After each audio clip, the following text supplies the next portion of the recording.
Gunsmoke, starring William Conrad. The story of the violence that moved west with young America. The story of a man who moved with it. Matt Dillon, United States Marshal.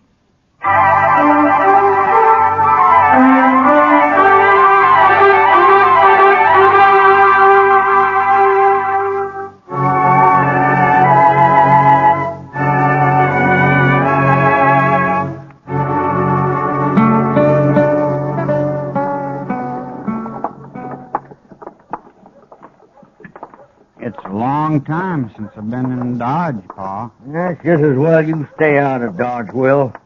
Man's a whole lot better off on a ranch than in a town. He's a whole lot lonelier, too. Then get married. Place needs a woman anyway. I got my eye on the Sutter girl, Pa. But she won't be old enough for another 2-3 years. You'll settle down, Will. It's your brother Prince worries me. He ain't as steady as you. Brent's headstrong, that's all. Now, you go get the wagon and load it up at the store. Our stuff's all ready. I've got a little business here in the lawyer's office, and I'll join you. Okay, Pa. But keep your eyes open with that Rab. I hear he's a sharper. I can handle him. You go along now. Sure, Pa.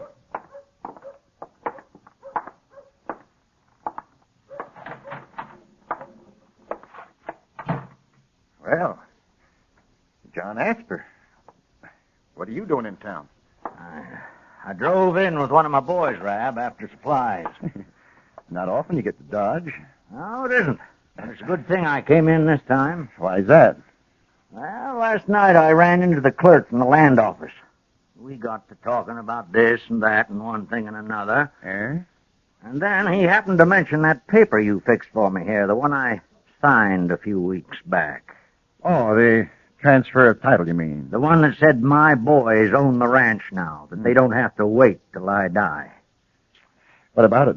You wrote it out legal, and I signed it. That's right, Asper. And you said I'd have to wait a while before I could give it to the boys. I did. Well, now, Rab, the clerk told me I didn't have to wait any time at all. The clerk is wrong, Asper. I'm a lawyer. I know the law. Maybe so, Rab. But anyways, the clerk can read. And he told me that paper I signed says that my boys don't own the ranch at all. It says you do. All right, the deed is in my name, Asper, but I don't aim to do anything about it for the moment, so don't you get all upset. You cheated me, didn't you?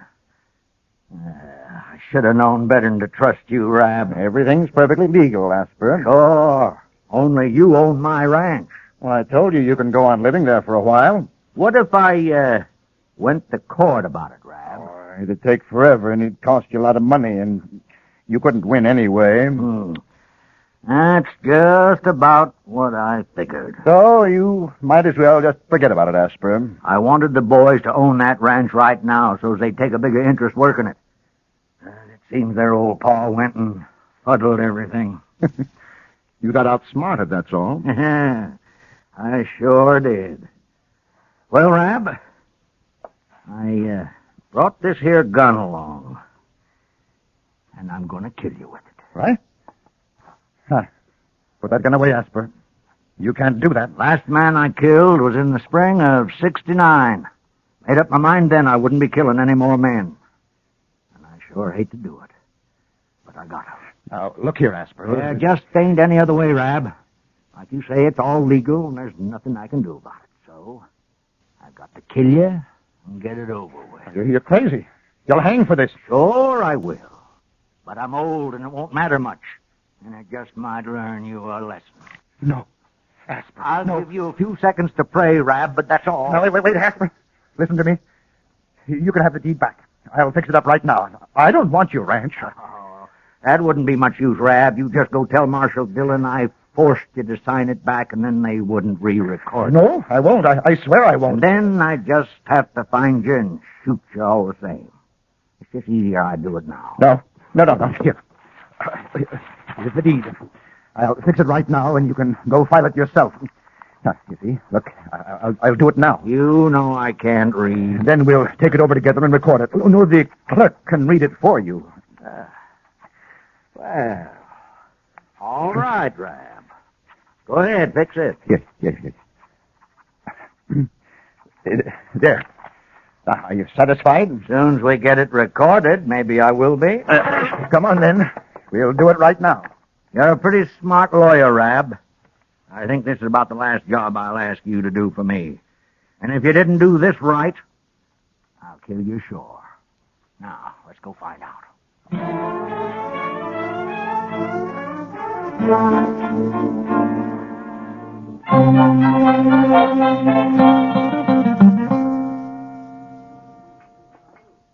Where have you been all week, Matt? We've missed you around here. Yeah, Dodge's been peaceful enough, Kitty. According to Chester, anyway. Well, at least nobody's been shot, I know of. They've come close to it a time or two, though. Well, arguing doesn't fill any graves. Yeah, maybe someday men will learn that. I doubt it. Huh? You don't think very high of men, do you? Not very. After what I've seen of them. Well, maybe the trouble is you've never seen them when they were working. They aren't so bad, man. That's what they're always telling me. Matt, I'd like to go to St. Louis or somewhere for a while. I need a change. No? Why don't you go? Oh, I don't know. Wouldn't really be any good. Alone. Mr. Dillon? Oh, yeah, Chester. Oh, hello, Miss Kitty. How are you, Chester? Say, I just come from Doc's, Mr. Dillon. You better get over there right away. Rab's been shot. What? Rab, the lawyer? Yes, sir, right in his office. Doc isn't sure how long he'll be conscious. Well, who shot him? I don't know, sir. Some men heard the shot, and they found him there all alone. Whoever it was had got out the back way. I'll see you later, Kitty. Sure, Matt. Come on, Chester.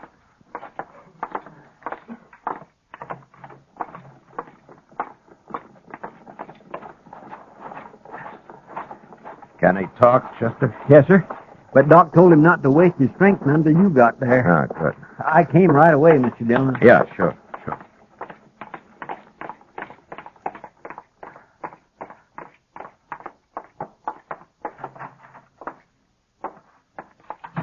Now, Doc? Doc, how is he? He's alive, Matt, and still conscious. I've done what I can for him.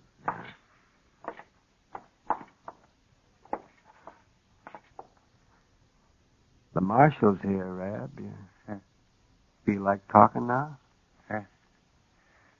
Hello, Marshal. Hello, Rab. Who shot you? Asper. Oh, John Asper shot me. John Asper? What? Did you have a fight with him? He shot me in the back, Marshal. I never even saw him. Well, how do you know who it was if you didn't see him? I was sitting in my office, and he shot me through the window in the back. But how do you know it was Asper? A couple of days ago, he threatened to shoot me. That's why. Oh? He said he'd kill me.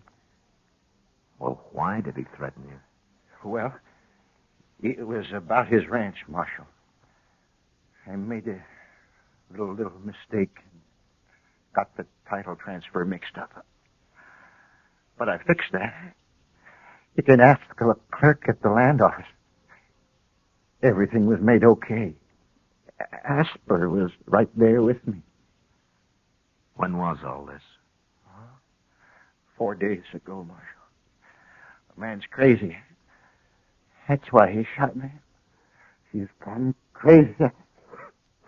No, that's enough. That's enough now, Rab. You better not talk anymore now. Doc, what do you think? How does he look? He might pull through, Matt, but he cannot get excited. Yeah, okay. We'll go. Let me know how he is, will you? Oh, sure, Matt. Sure. I'd like to talk to him again when he's able. His story doesn't make much sense so far.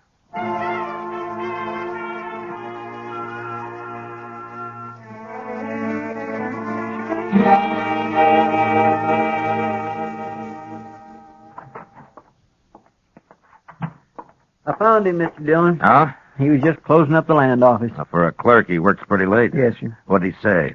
Well, sir, he said the same thing Rab did, only it wasn't no mistake. What? Rab didn't make any mistake. Somehow he got old Asper to sign the deed to his ranch over to him, all clear and legal. Then 4 days ago they came in again and signed it back to Asper. The clerk thinks Rab fooled the old man somehow on the first one. He can't read, you know. Then maybe Asper did threaten him after all. Yes, but if everything was made okay, why would Asper shoot him? I don't know. Maybe we better ask him. We gonna ride out there tonight, Mr. Dillon? No. I know John Asper. He's not going to run. Anyway, I'd like to talk to Rab again first. Yes, sir.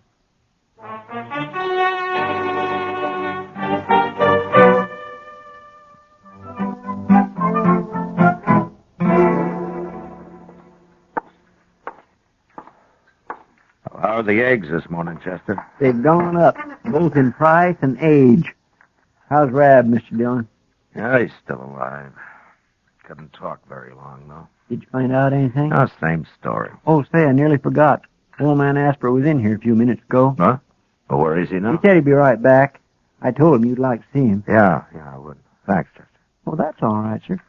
Oh, I ordered some eggs for you, too. Oh, good. And coffee. Here's Asper now. Morning, Marshal. Hello, Asper. You, wanted to see me? Yeah, I did. Won't you sit down? All right. But I can't stay long.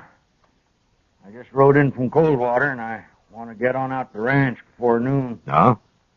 Then you weren't in Dodge last night? Now, I'd had to ride mighty fast to be in Dodge last night, Marshal. Seeing as how I didn't leave Coldwater till after supper. Maybe I should have waited till morning, but I figured it'd be easier on my horse to travel at night in this hot weather. Yeah. Who did you see in Coldwater, Asper? Shanghai Pierce himself. Made a deal with him for some cows, too, when he comes up with his next herd. Won't be for 2-3 months, though. I see. Asper, tell me something. Did you threaten to shoot that lawyer, Rab? How'd you know about that, Marshal? What, did you? Yes, I did. Why? Well, somebody shot him last night. They kill him? Now, he's still alive. You got any idea who might have done it? Yeah, I might have. But you didn't. No, but I would have. He's a crook, Marshal. I thought I was signing the ranch over to my boys, and he put his name in instead. He changed his mind about it, though, once I got him treed. Do your boys know about this? Nary a word. No, now they didn't do it, Marshal. Isn't your younger son, Prent, isn't he the wild one? Prince of Might Wild, you could say. His mother didn't live long enough to have a hand raising him, that's why. But he didn't know about Rab, Marshal. He knew nothing at all. Might have found out somehow. Well, I sure don't know how. I never told him. And he ain't even been to town since this started. Neither of the boys been here? Will, he come in with me the other day, but he didn't talk to Rab. Yeah, I see. Now, look, Marshal, I don't want any suspicions about them boys. Now, you just ride out with me and we'll clear this up once and for all. I told Rab I'd kill him, and I would have. And then I'd come down and told you all about it, and you could have got me hung. I expected that.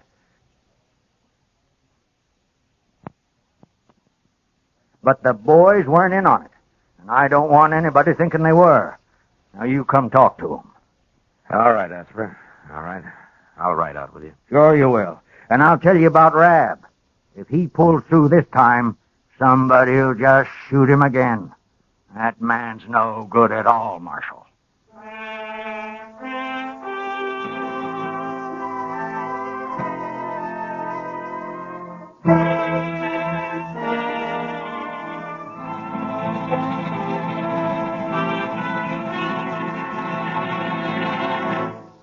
We will return for the second act of Gunsmoke in just a moment. But first, young women are needed to enroll as student nurses and to take their places as graduate nurses in an ever-expanding field where opportunity unlimited awaits. Older women should seek careers as practical nurses, where fine living and fine working conditions are in prospect. Ask at any hospital, at the nurse's registry desk, or at any qualified school of nursing. And now the second act of Gunsmoke.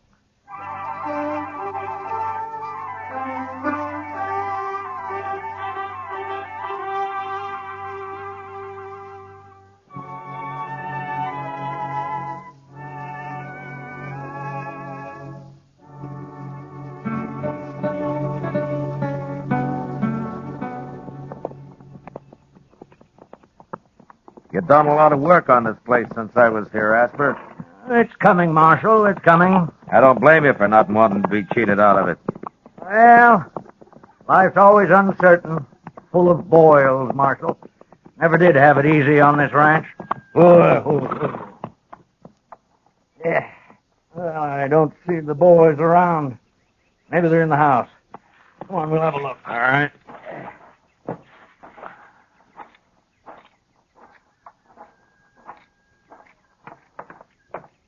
Boys! Will! Prince! That's you, Pa. Come on out, Will.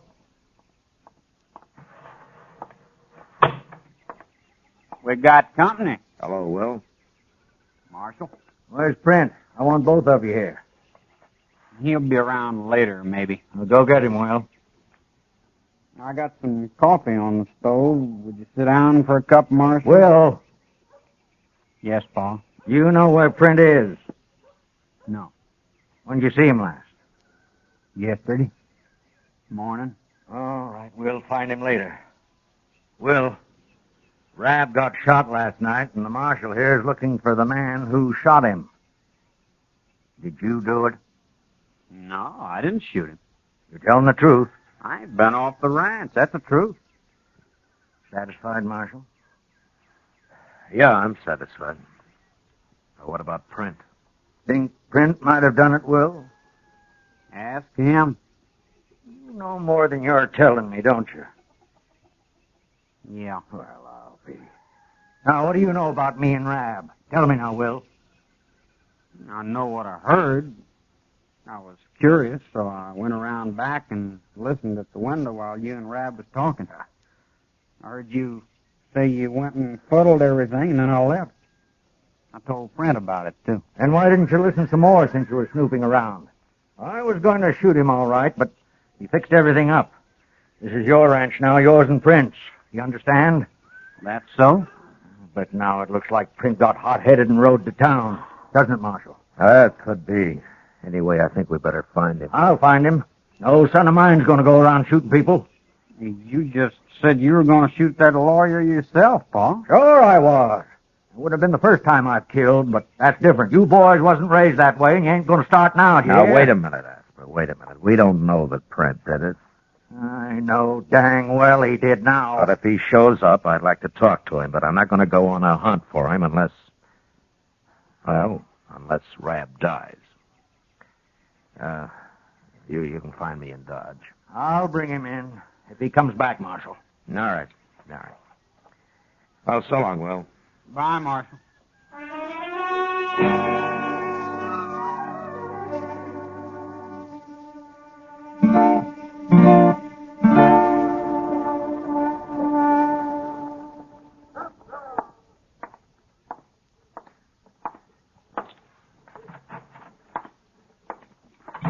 Hello, Chester, Doc. You're about a half hour late, Matt. Yes, I was just going to ride out after you, Mr. Dillon.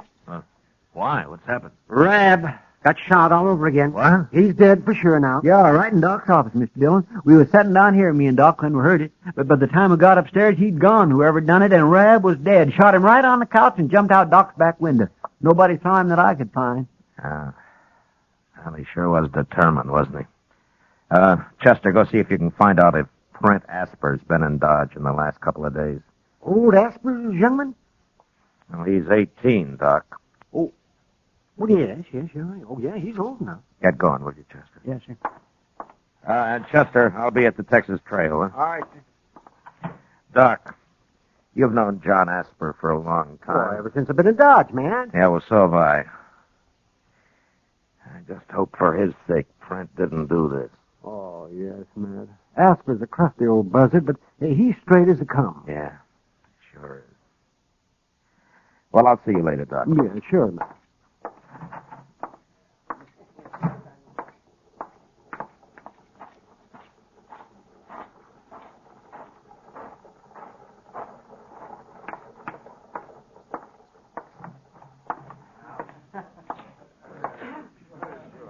You alone, Kitty? Sure. Sit down, Matt. Thank you. Yeah, the place looks kind of deserted tonight. Surely. Most of the boys haven't slept off last night yet. Kitty, tell me something. Huh? You know Brent Asper? He's been in a couple of times. When? Oh, not for a couple of months, Matt. Why? I'm looking for him, that's all. Is he in trouble? Yeah, I think so. Dillon? Yeah. Charlie at the stage office saw him this morning. That was the first place he stopped. Was he sure? Yes, sir. He said Print walked right down the street, but wouldn't even say hello to him. Went right past him. All right, Chester. Matt, over there by the door. Isn't that old man Asper? Yeah, it sure is. Here he comes, Mr. Dillon. Doc told me I'd find you here, Marshal. Yeah. He's going to ride out to take care of Will. I want you to go after Print with me. Take care of Will. Well, what's happened? Just about a half hour after you left, Marshal. I was out at the barn, and then I heard Print and Will arguing, and I started for the house. But before I got there, Print pulled a gun on Will and shot him. Then he rode away again. I did what I could for Will, and then I come for the doc. Well, is Will hurt bad? I don't know, Marshal. But Doc can fix him if anyone can. Let's go now. We'll get fresh horses at the ranch. Yeah, all right. Chester, go get our horses, huh? Yes, I taught Print everything I know about the prairie, Marshal. It's gonna be a long ride.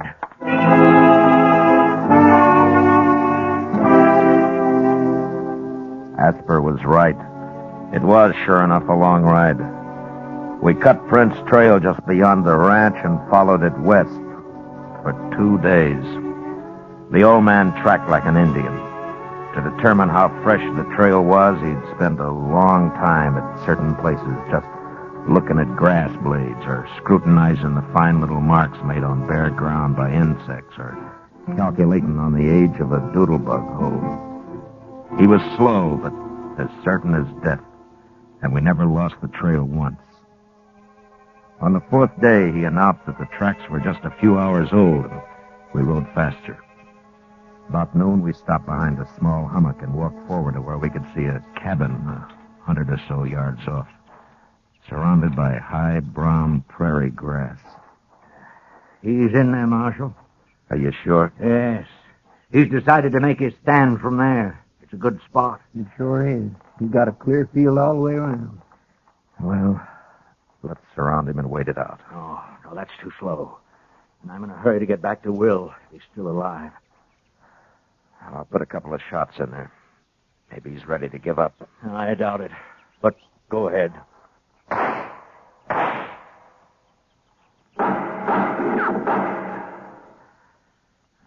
He'll never give up.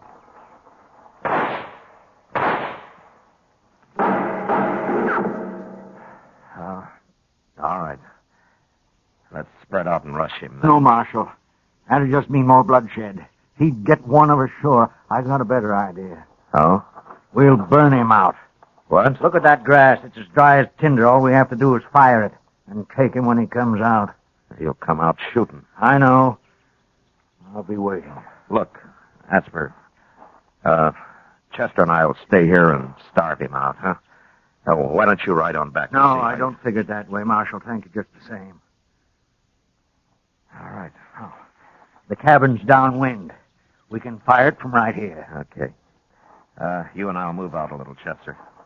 And, let go any time. Yes, sir. Look, Asper. I'll do the shooting, huh? I can knock him down without killing him. He'd only hang. We'll all shoot, Marshal. Okay. I bunched up a handful of brown grass and lit it, and the wind did the rest, and carried the flame springing higher and higher toward the cabin. It started down from Chester, too, and from where the old man lay. It was 4 or 5 feet high when it reached the cabin, which caught fire at once and was soon burning fast. No man could live in there for long. And after a minute or two, Trent ran out the door and came toward us past the flame. Throw down your gun, Print. You're caught there.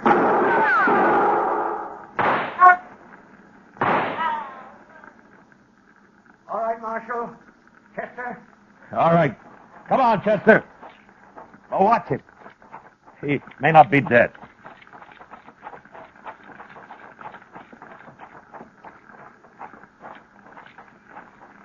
Is he dead, Marshal? Yeah. I'm sorry, Asper, but I was afraid he'd kill one of us if I didn't get him first. I saw your shot, Marshal. You hit him in the shoulder. On purpose, I figure. I killed him. I had to. Now let's get him buried. I want to get back to Will.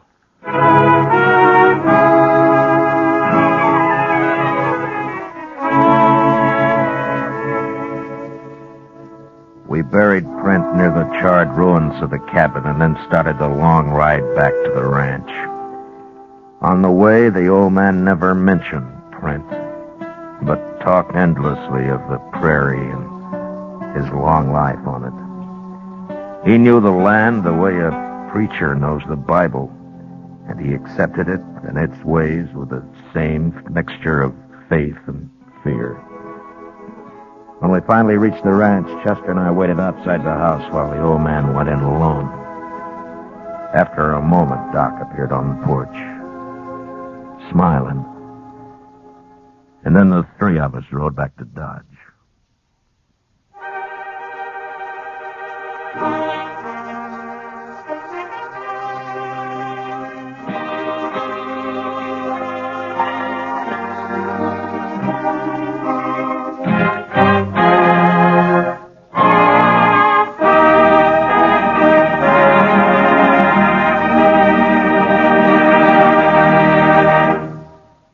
Gunsmoke, under the direction of Norman MacDonald, stars William Conrad as Matt Dillon, U.S. Marshal. Tonight's story was especially written for Gunsmoke by John Meston, with the music composed and conducted by Rex Corey.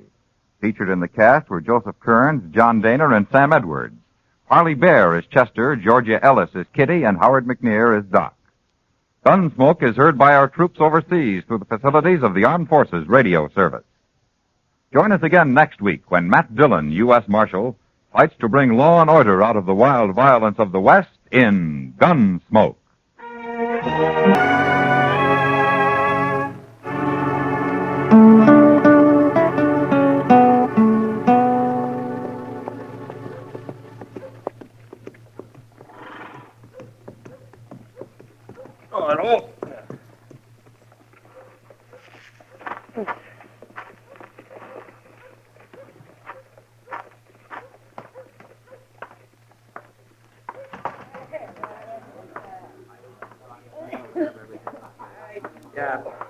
What'll it be, mister? I got it. Wait.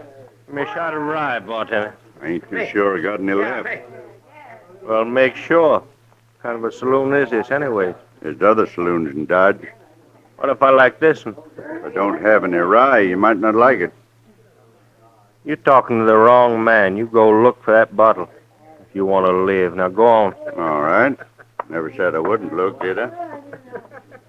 Hey, you're a stranger in Dodge, ain't you? It beats living here, mister, and being drunk to boot. I'm only a little drunk. No business of yours. Go on back to your pigs. Go home. Milk your cows. Yeah, you talk pretty big. You know what? I think you're a gunman. And you ought to have sense enough to keep your mouth shut. What's your name, anyway? I killed men for asking that.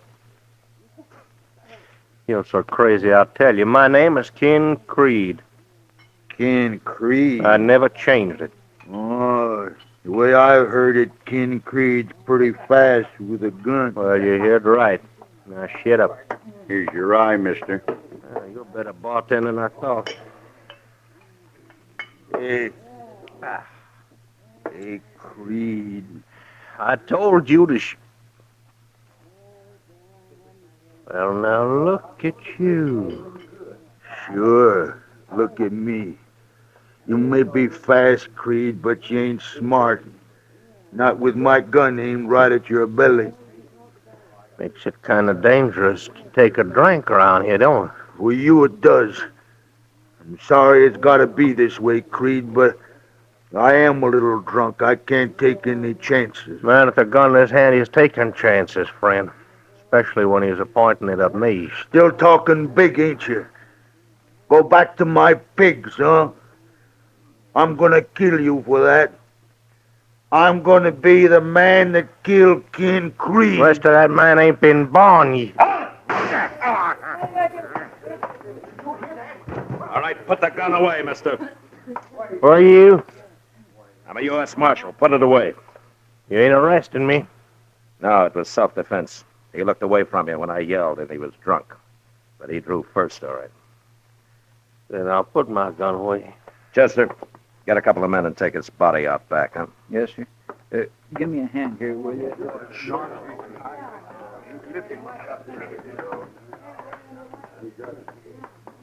Your name must be Dillon.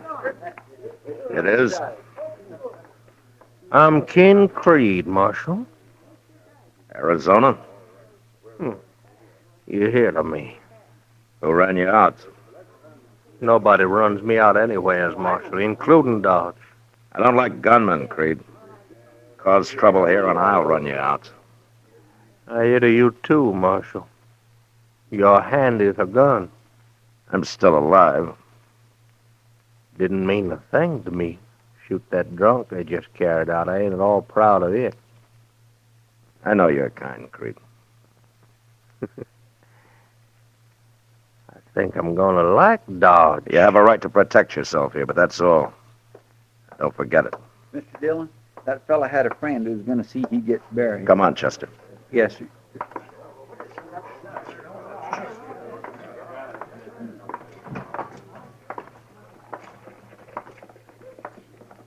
Who is that man? His name's Ken Creed, Chester. I never heard of him. I have. Oh, he's a gunman, you mean, huh? Yeah. Well, I'll say one thing. He was mighty fast. I'm not sure I ever saw anyone faster. You seem worried, Mr. Dillon. Chester Creed's killed a lot of men just to build his reputation, but that's all he cares about. You didn't hear him, but he said he wasn't proud shooting that man in there. What he meant was he'd like to kill me. That'd make him proud. Oh. You think he'll try? He'll try. Then why don't you go out right now and shoot him down? I'm a lawman, Chester, not just a gunfighter. Why should I risk my life to satisfy whatever's wrong in Ken Creed's head? Yes, sir, you're right. I guess I just wasn't thinking. If he breaks the law, I'll fight him, but I won't fight him over anything as stupid as reputations and the like. No, sir. I sure do wish he'd haul himself out of here, though. Well, that isn't likely now. There's no use worrying about it. Say, I've got an idea. Maybe you ought to wire Abilene and get Mr. Hickok to come over here for a little visit. You think I'm afraid of Ken Creed? Oh, no, sir, it isn't that, Mr. Dillon. I just thought maybe he'd leave town if there was more than one man to face. Creed's as fast as any man I ever saw, Chester. Maybe he can beat me. I don't know. And I sure don't like the idea of dying. But I got over being afraid of it a long time ago. Yes, sir, I know. And if I asked Wild Bill for help, he'd come expecting 20 men like Creed, not one. Now, why don't you go upstairs and get Doc? He said he wanted to have supper with us at Delmonico's tonight. All right, sir. I'll go get him.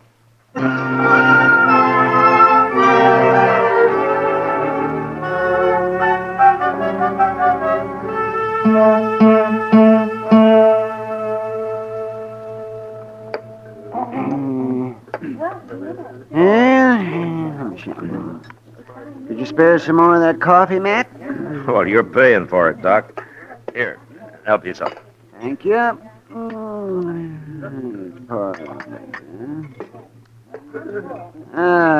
Well, I won't be able to pay for anything much longer if business doesn't pick up some around here. Doc, why don't you get a steady job back east in a hospital or something? I worked in a hospital once, Chester. Well, why'd you leave? Oh, I didn't like it much. That's not what you told me, Doc. An affair of the heart, Chester. A woman of great beauty and an evil spirit. Oh? She never told me she was married to the head of the board of directors. Oh. No, she never said a word about him. Her husband mentioned it, though, the very first time I met him. the night he fired me. My goodness. You're better off here, Doc. Oh, yes, and safer, Matt. Oh, yes, much safer. Evening, Marshal. Hello, Creed. And Chester. See him this afternoon. Tell me, this is Doc. How are you, Doc? I'm fine. I'm fine. You work on horses or people, Doc? Sometimes I prefer horses. I don't know as I like that. Leave him alone, Creed. What do you want here, anyway? I don't like croakers. They kill people slow. I kill them fast. You'll come whining for help someday, mister. Why don't you carry a gun? That's enough, Creed. Is it, Marshal? You heard me. You got a gun, Dillon. Get out of here. If you're calling me, draw. Go on. Draw. No. No, Creed. Not this time. Sure, Marshal. Sure, you're not.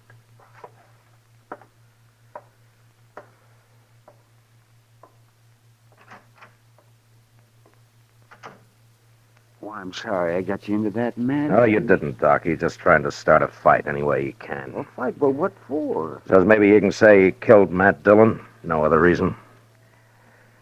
Come on, let's get out of here.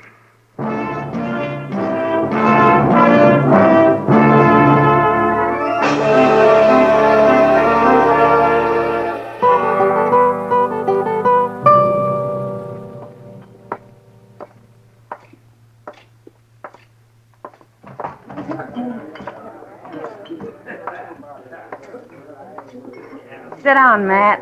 Oh, thanks, Kitty. Drink? No, not tonight. They're talking, Matt.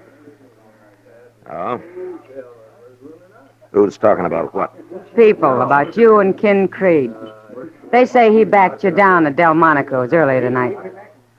I can't stop their talk. I just thought you ought to know, Matt. Yeah, sure. Thanks, Kitty. What really happened? He backed me down. It's true. Then you got a reason for letting him. No reason. Sometimes I don't understand you one bit, Matt. And try to understand Creed and his reasons. It's his play, this business. Matt, he just came in, over there. Yeah, I see him. He doesn't look worried about anything. No, he doesn't. Oh, here he comes. Yeah. Saw you sitting here, Marshal. So? And that's a right pretty gal. You gonna introduce me? Go back to the bar, Creed. Do your drinking there, huh? That's not friendly, Marshal. My name's Ken Creed, miss. Nobody asked you. And peppery, and I like them that way. Beat it. Why, sure. When you get rid of your friend here, why, you and me can get together later, okay? Creed, I've about had enough of you. That's so, Marshal? All you want is for me to draw on you, isn't it? That's all, Marshal. And if I don't? As you will, Marshal. Sooner or later you'll have to. I'll think of something.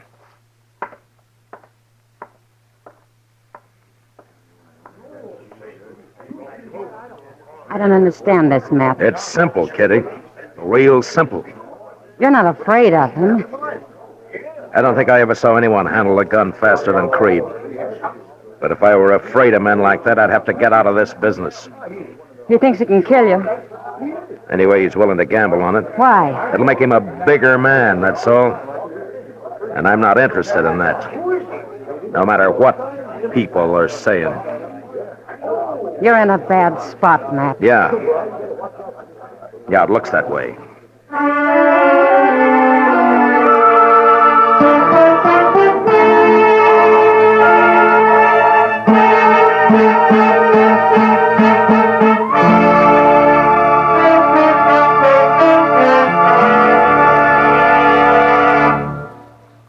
return for the second act of Gunsmoke in just a moment. But first, nature is kinder by far to her woodlands than we are.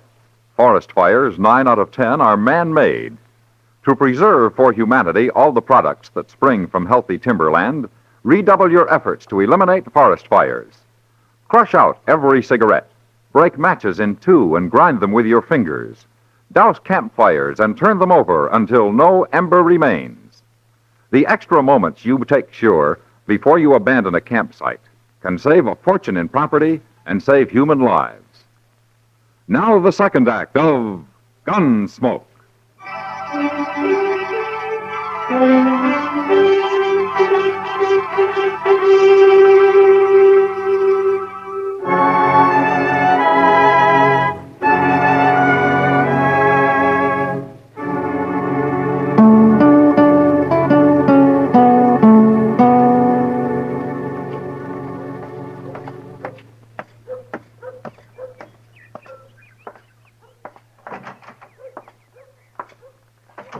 Good morning, Doc. Good morning, Matt. You ought to paint this place, Doc. Oh, yes, out of it. If I did that, people would think I'm rich. They'd have one more excuse not to pay me. Why don't you make them pay in advance? Oh, well, that's a good idea. I'll start with you. You got $5? I'm sorry, Doc. I'm not sick. I'm just looking for Chester. I thought he might be up here. Well, I haven't seen him today, but I'm glad you came anyway. Oh? This talk that's going around, Matt, you got to put a stop to it. About me being afraid of Ken Creed? Yes, it's bad for you, Matt. It's very bad. Doc, if I start shooting it out with every gunman that hits Dodge, it'll never stop. I'm hired by the government to enforce the law, not to build me a reputation or to add to somebody else's. Yeah, I understand If that, Creed Matt. breaks the law, I'll go after him. People ought to know that. People aren't very smart sometimes, Matt. Yeah, they sure aren't. Mr. Dillon? Yeah, oh, hello, Doc. Hello, Chester. Where have you been, Chester? No place. I was just coming down the street and somebody told me there's trouble at the Alfraganza. Oh, what kind of trouble? A fight. And they mentioned Ken Creed. No. Yes, sir. I didn't hear any shooting, though. I come looking for you right away. Well, let's go over there. See you later, Doc. Be sure, Matt. And good luck. Thanks. Bye, Doc.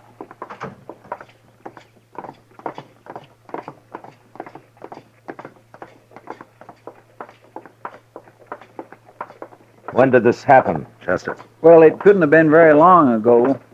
Maybe Creed's killed another man in self-defense. I don't know. I will soon find out.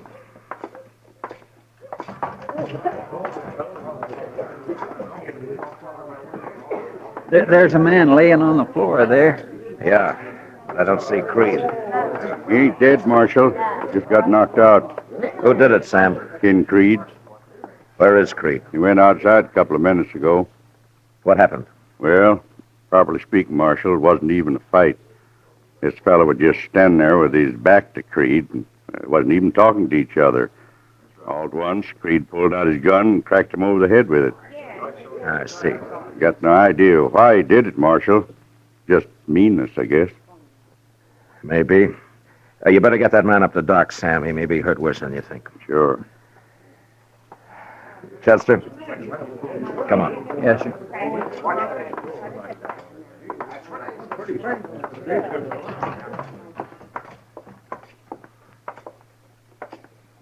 What do you make of it? It's simple, Chester. Now, Creed's got his fight. You mean with you, Mr. Dillon? I don't think he'll submit to arrest. No, I guess he wouldn't. I gotta stop him now. Why don't we go after him with shotguns? No. No, I'll face him. I don't like him. Not one bit. Now, this is as good a place to wait as any. Creed will be along soon. It just don't make sense, Mr. Dillon, you having to shoot it out with a man like that. No, I can't let him go any further. He'll kill somebody next, and I can't let some innocent man die. Well, you're innocent. You haven't done anything. I'm a marshal, Chester. There's a difference. And anyway, he hasn't killed me yet, you know. Oh, no, sir. I didn't mean it. Well, of course he hasn't. You don't think he can, do you? Chester, you know the saying, there was never a horse that couldn't be rode, nor a man that couldn't be throwed? Yes, sir, I understand. Creed's fast. Maybe that's not enough. Maybe it is. Here he comes now. Right down the middle of the street. Yeah. I guess he knew you'd be waiting for him. You keep out of it. Yes, sir.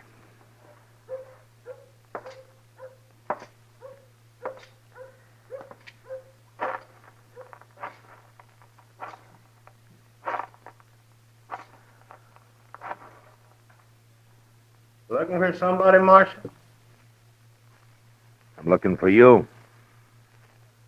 Yeah, It's against the law to slug people in Dodge. I figured it was. Sure.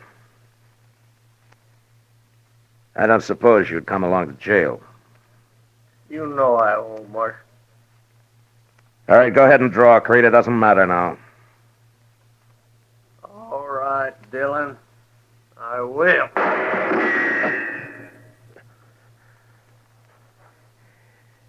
Hey, you missed me, Creed. You hit my gun, but you missed me. What's the matter with your neck? Bullet glance into it? Yeah, I could kill you easy now, Marshal. but you won't. You couldn't brag about shooting an unarmed man. No, I couldn't.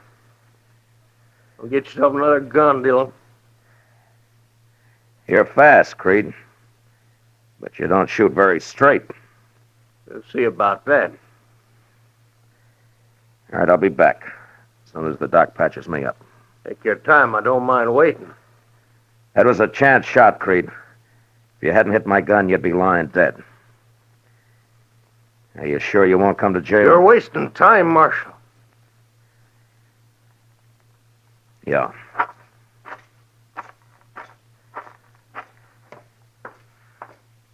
You hurt bad, Mr. Dillon? I don't think so, Chester. But it's sure more than a flesh wound. You know, if he'd have shot you when you was unarmed there, I'd have killed him sure. No, I couldn't have stopped that. I'm going up to Doc's here, Chester. There's a gun in my desk drawer. Bring it up to me, will you? Yes, sir, I'll go get it. Thanks.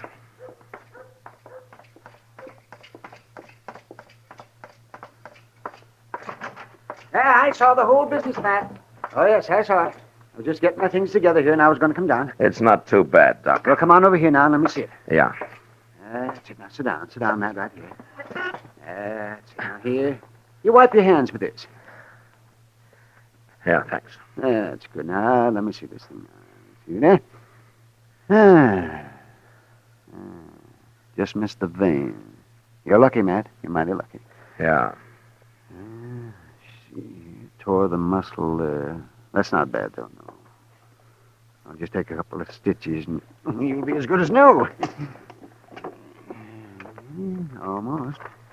Hurry it up, will you, Doc? You just hold still on. You be very careful. See what's the matter. What's your hurry? I want to face Creed before my neck gets stiff. Might throw me a little. That's all right now. You mean you're going back after him? Of course. Of course I am. That's all right now. But that's crazy, Matt. That's plumb crazy. Let's see. He's all speed, Doc. Unless he's right next to him, and it's luck if he hits him. He missed me. Yes, but he hit your gun, so. But that wouldn't happen again in 1,000 times. Yeah, well, maybe you're right. You know, it takes nerve, Doc, to stand there and hold your fire for that 1 second you need to aim. Yes, I know. And I don't think Creed has that kind of nerve. Well, I hope not, Matt, but we'll see. Ah, there you are. Now. Just wrap a bandage around your neck and we're through. How is he, Doc? Well, he's pretty good, Chester. If he doesn't tear those stitches out. Well, you can always sew me up again, Doc. Oh, sure, yeah. Is this the gun you wanted? Yeah, that's it, Chester. Well, I'll see you later, Doc. Matt, Yeah? I want to take a look at that. In the morning, you come by then. Yeah, thanks, Doc.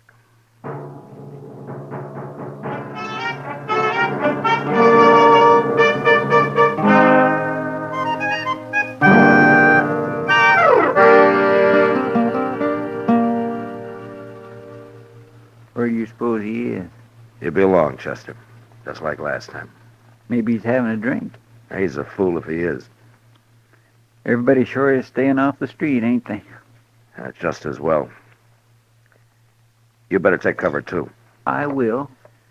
When Creed shows. My neck's getting stiff already. Maybe you better go look for him. Well, I would, Chester, but there's too much chance of some bystander getting hit that way. I'd rather meet him in the street here. Yes, sir. What's that? I was in the Texas Trail over there. Come on, Chester.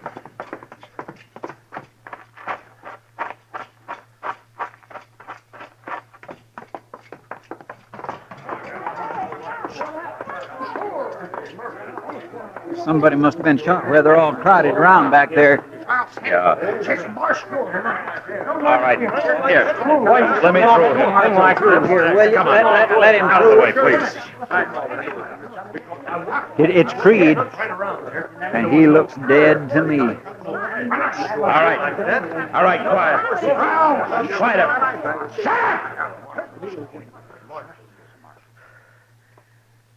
Now, who shot Creed?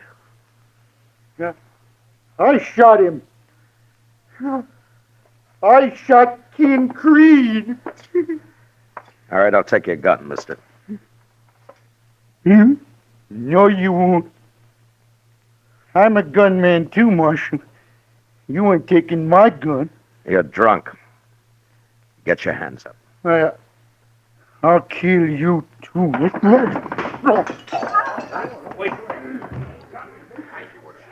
All right, throw him in jail, Chester. Yes, sir.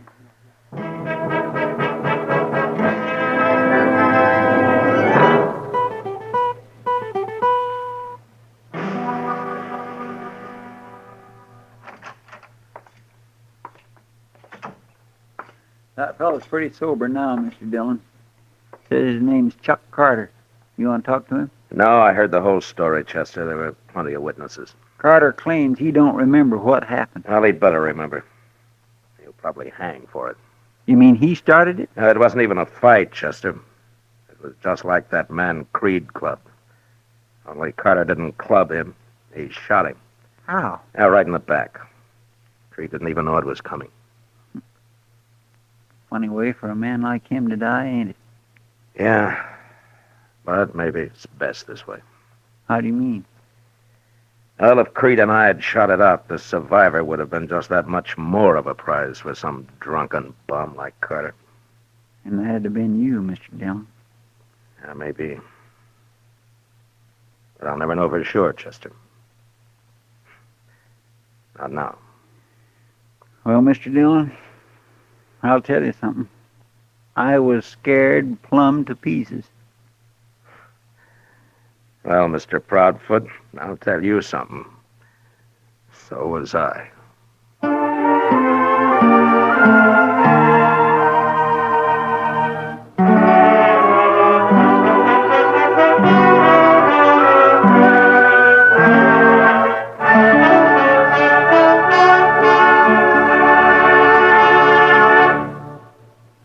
Gunsmoke, under the direction of Norman Macdonnell, stars William Conrad as Matt Dillon, U.S. Marshal. Tonight's story was specially written for Gunsmoke by John Meston, with music composed and conducted by Rex Corey. Featured in the cast were Lawrence Dobkin, John Daner, and Ralph Moody. Parley Bear is Chester, Howard McNear is Doc, and Georgia Ellis is Kitty. Gunsmoke has been selected by the Armed Forces Radio Service to be heard by our troops overseas. Join us again next week as Matt Dillon, U.S. Marshal, fights to bring law and order out of the wild violence of the West in Gunsmoke.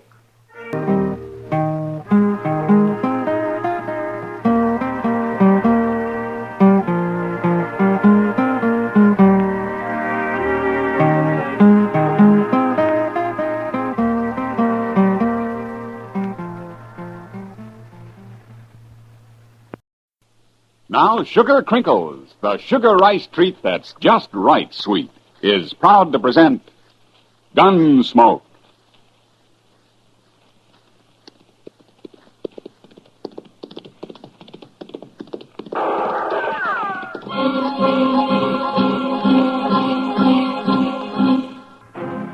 Around around Dodge City and in the territory on west, there's just one way to handle the killers and the spoilers, and that's with a U.S. Marshal and the smell of gun smoke.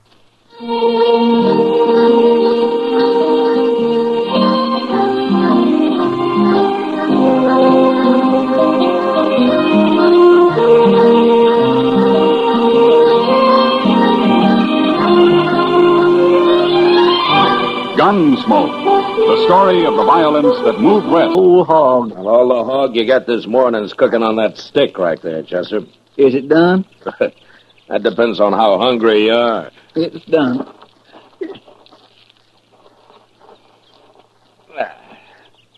Sure will be good to get back to Dodge tonight and sleep in a bed again. Well, civilization's made you soft, Chester. Maybe so, but I get mighty tired of using my back for a mattress and my belly for a covering.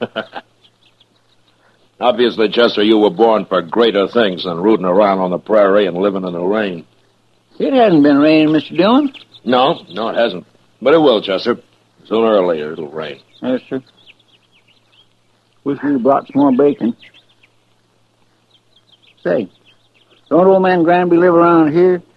Maybe we could borrow a little from him. Well, according to what I've always heard, old Granby wouldn't loan anybody anything. You really think he's a rich miser, like they say? Oh, I don't know, Chester. Sometimes a man's entirely different from his reputation. I only met Granby once or twice. He seemed like a nice enough old fellow, though. Well, I wouldn't want to live out here all alone with nothing but a few horses for company. Oh, he's used to it. Well, even if he does have a lot of money hid away, there's no place to spend it out here. Granby's pretty old for the pleasures Dodge has to offer, Chester. Well, I hope I am never that old. At the rate you're burning yourself out, Chester, you never will be, so don't worry about it.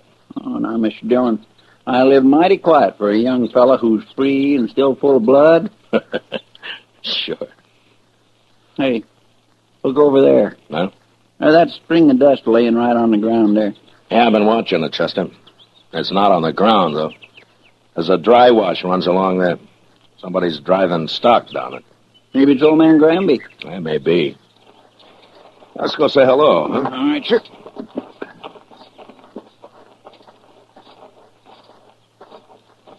If it is old man Granby, we might just ask him about a little bacon, huh? Well, we can ask. There's no harm in that. Oh.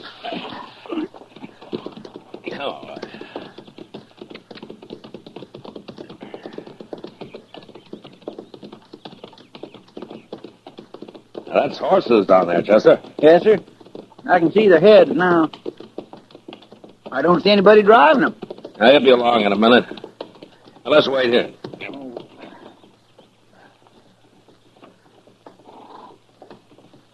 There he comes.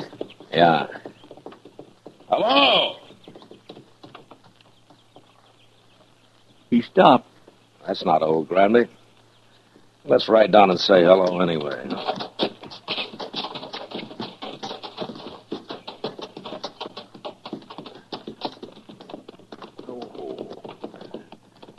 Now, that's Granby's brand on those horses, though. He must have hired him a hand. Yeah, maybe.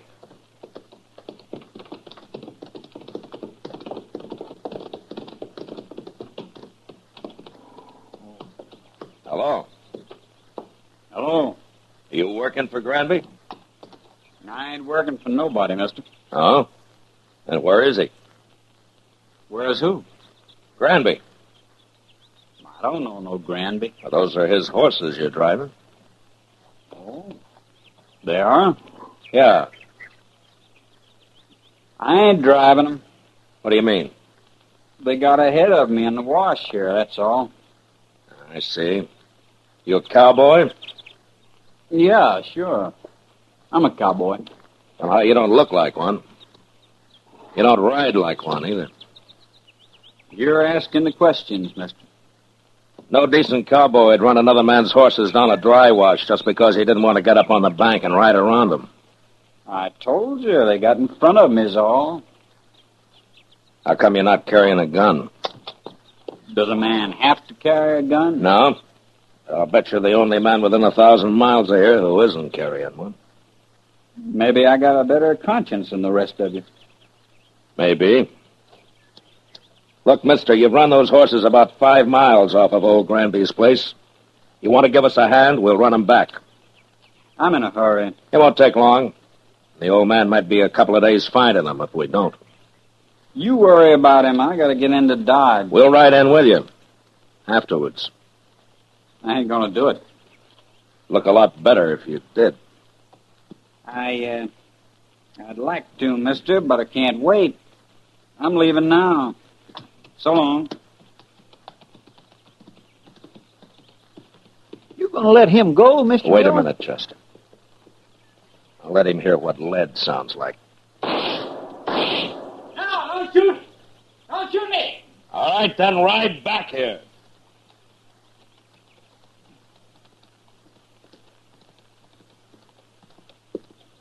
Don't kill me, mister. I'm not going to kill you. Unless you try to run away. Why would I try to run away? You just did. Chester. Yes, sir? Ride down the back and have those horses off. Start them back up the wash. We'll be out of here by the time they're back. All right, Mr. Dillon. You stay right close to me, fella. Don't try anything smart. When we get to Granby's, if he says it's okay, then you can go wherever you like. I don't know Granby. Never been there. Well, we'll show you the way. Come on, let's get up on the bank.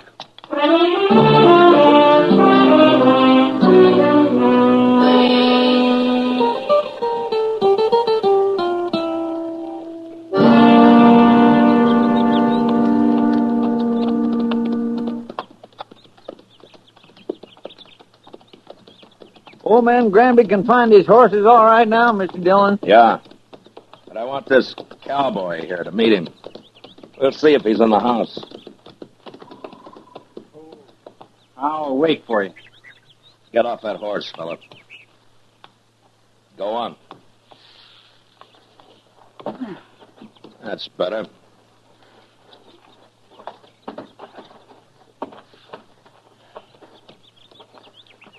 Come on. We'll take a look.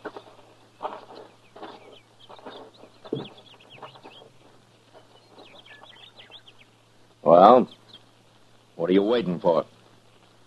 Nothing. You go ahead, Chester. Yes, sir, Mr. Dillon. Looks like I'll have to herd this man in.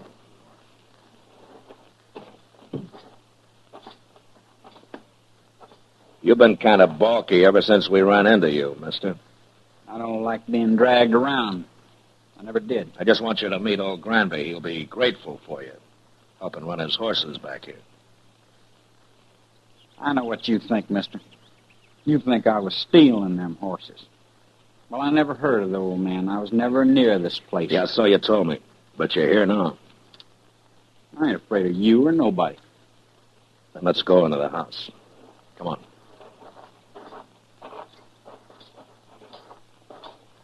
Mr. Dillon?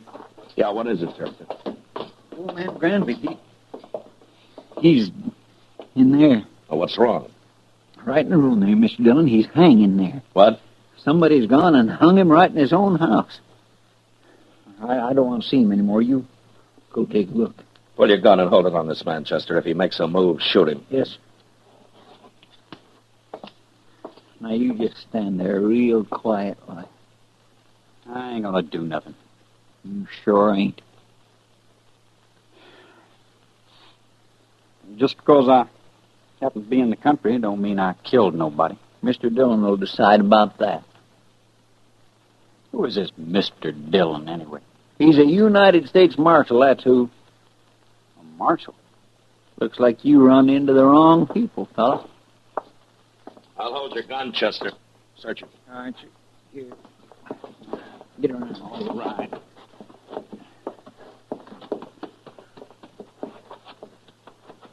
Turn around. The house is all torn up. He must have been looking for old Granby's money. I was never in that house. There's nothing on him. Not a thing. All right, Chester. Here's your gun. Catch it. Thank you. All right, now, what's your name, fella?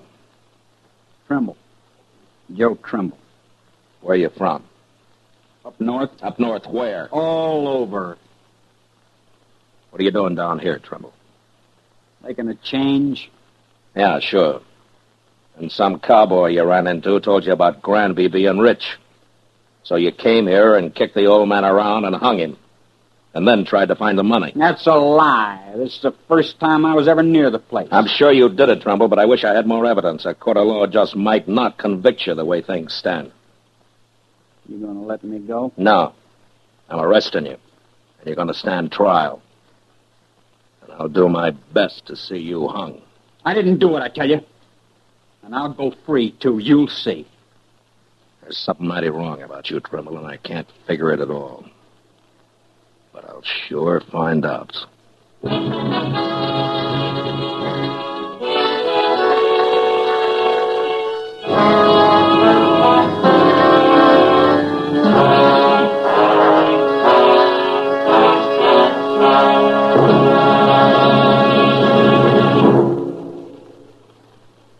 Mother, it does your heart good, I know, when your young folks eat all of their breakfast cereal. That's why I'm so happy to tell you about new Sugar Crinkles. Sugar Crinkles, you know, is the sugar rice treat that's just right sweet. Crisp golden nuggets of sugar-coated rice. They make breakfast more fun than a circus. Why, young folks love Sugar Crinkles so much, they disappear like magic. Now, you've had experience with sugar-coated cereals that seem too sweet to you, and others that just don't seem sweet enough to the youngsters. Well, what a wonderful surprise Sugar Crinkles will be to your whole family. For new Sugar Crinkles really are just right sweet. Remember, Sugar Crinkles make great snacks, too. And there's even more good news about Sugar Crinkles. Right now, there's a full-size package of Charms, that wonderful fruit-flavored candy, in every special package of Sugar Crinkles your dealer has. 10 delicious fruit-flavored Charms, free of extra cost to you. So hurry. Get Sugar Crinkles soon as you can. Now back to Gunsmoke.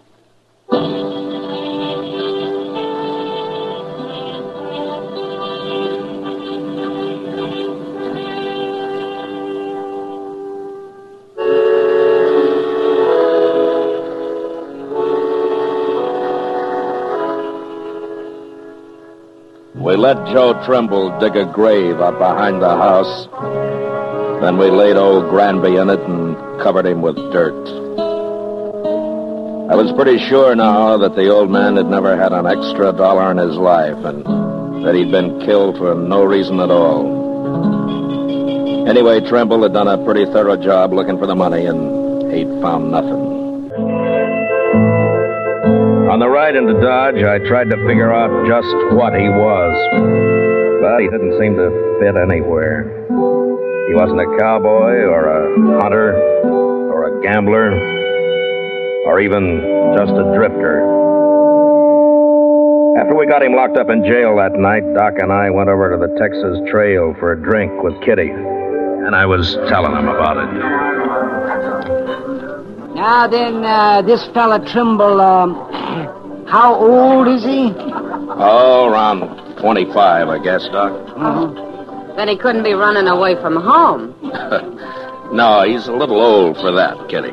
Well, anyway, they'll hang him. Well, I hope the judge agrees with you, Doc. Why shouldn't they? All I got so far is circumstantial evidence. But then you should have shot him out on the prairie.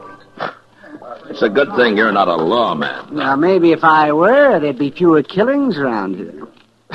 I doubt that, Doc. You going up to Hayes for the trial, Matt? Yeah, I'll have to, Kitty. That'll take a week, I suppose. How about? Why do you ask?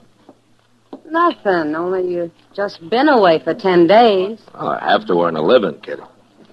You could make more money gambling right here in Dodge. Now, Kitty, don't start that. Good evening, Marshal. Oh, Major. It's Kitty. Doc. Evening, Major. I do, Major. I'd like a word with you, Marshal. Sure, Major. We can go over to the bar there. All right. I'll be back, Kitty. Doc. No hurry, Matt. Doc's got a lot of money. Oh, now I'll buy you one drink, Kitty. Just one drink, and that's all. Well, it's a start, Doc. Let's go, Major. I had to come to Dodge on other business, Marshal. But I wanted to pass the word to you that we're looking for a man. Oh? The Army? Yes, a deserter. Oh? Not from Fort Dodge. Where was he stationed, Major? He was with the 7th Cavalry at Fort Lincoln. Oh, up in the Dakotas. And for some reason, they think he headed south. Now, I don't have much of a description of him, just that he was a private, about 25, curly blonde hair, and he had a scar on his left hand. Yeah, that fits. What's his name, Major? He enlisted as Joe Gould, but is known to have used the name Trimble. Uh-huh. Well, he's right here in Dodge. What? I got him locked up in jail.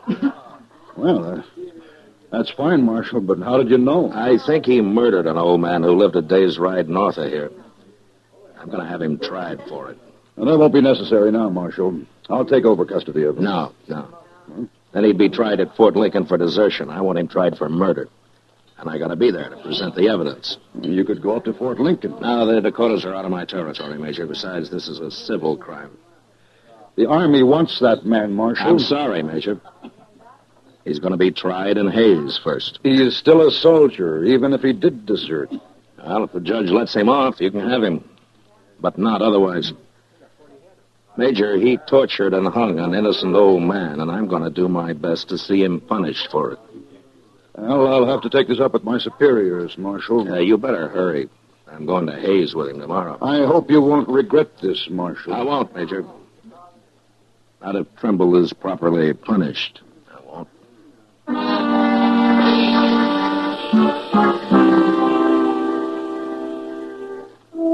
I didn't wait till morning, but started out for Hayes with Joe Trimble that night. The trial lasted a week, and in spite of all the arguments I made, the judge finally decided that there wasn't enough real evidence to convict him. I even tried to make Trimble confess, but he was too smart for that. So there was nothing to do but bring him back, turn him over to the Army.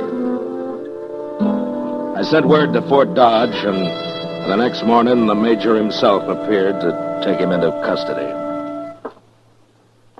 Well, Marshal, it looks as though you didn't have much of a civil case after all. He killed old Granby. I know he did, Major. But after all, the law's the law. Yes, and in the Army, orders are orders. I'm just sorry your judge didn't convict him after all. Oh, is that so? Chester. Yes, sir? Bring Trimble out, huh? All right, Chief. Major, I'll give the Army credit for one thing. What's that? Trimble and I rode back some 80 miles yesterday, and when we got here, he wanted to sit up and play cards with Chester. Well, there may be some bad men in the cavalry, Marshal, but they're all tough. Here he is, Mr. Dillon. Well, he's yours, Major. Private Trimble, sir. You're under military arrest, Private. Not privileged to salute. Besides, you enlisted as Private Gould, not Trimble. Yes, sir. Report to the guard outside. Yes, sir. Just a minute, Trimble. You, know that you're mighty lucky, don't you? You should have died for what you've done. I told you I'd go free, Marshal. It'll catch up with you someday, Trimble. It always does somehow. That's all I wanted to say. Yes, sir.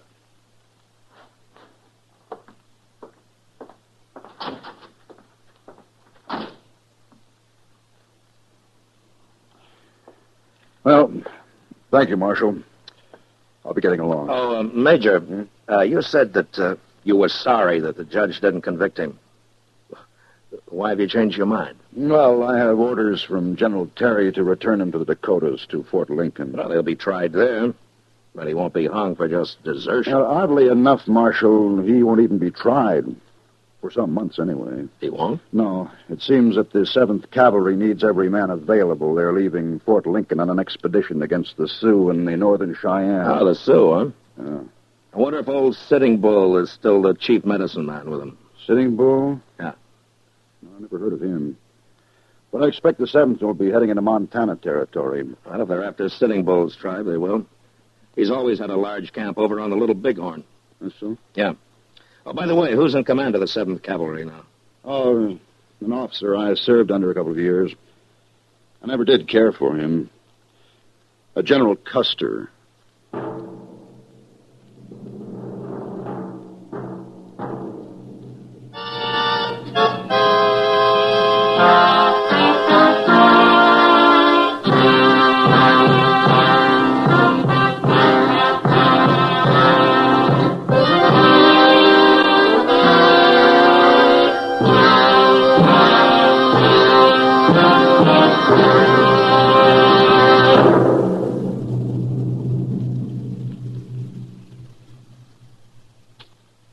In just a moment, we'll tell you about next week's adventure on Gunsmoke.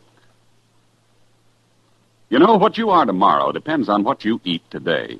So, Mother, be sure the big and little Indians at your house always eat a good breakfast. And tell me, what could be better for breakfast than Post Toasties?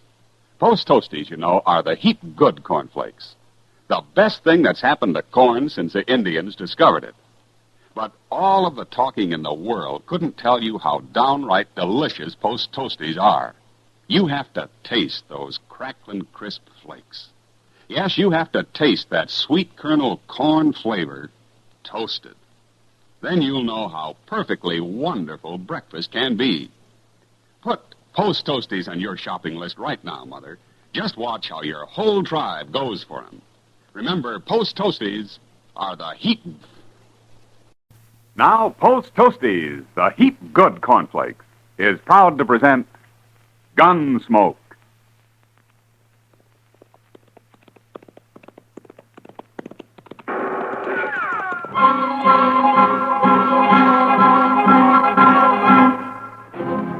Around Dodge City and in the territory on west, there's just one way to handle the killers and the spoilers, and that's with a U.S. Marshal and the smell of gun smoke.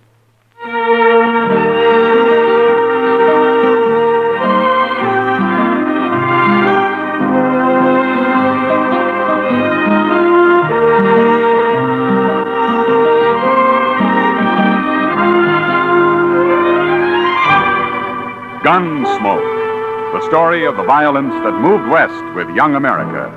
The story of a man who moved with it.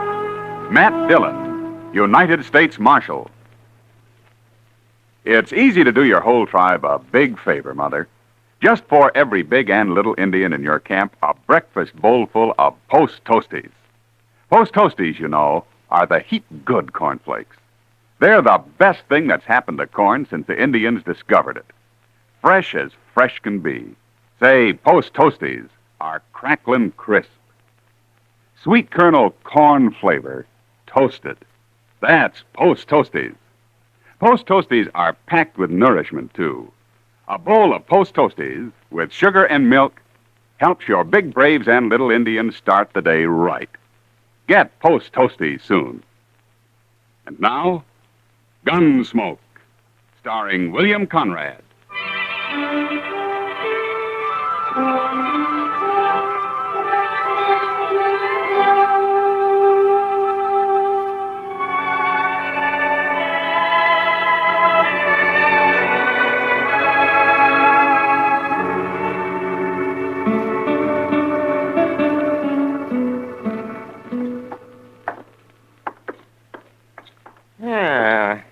Nice day, man. The wind's gone down anyway. It sure was blowing last night. Where were you, Doc? Out at the Caldwell place. Mrs. Caldwell's expecting. Still? There was a false alarm last night. Oh, you ought to get some sleep while you can, Doc. Yes, I know. That's right where I'm headed. Doc Adams. Oh, hello, Rube. I've been looking for you, Doc. Matt, this is Rube.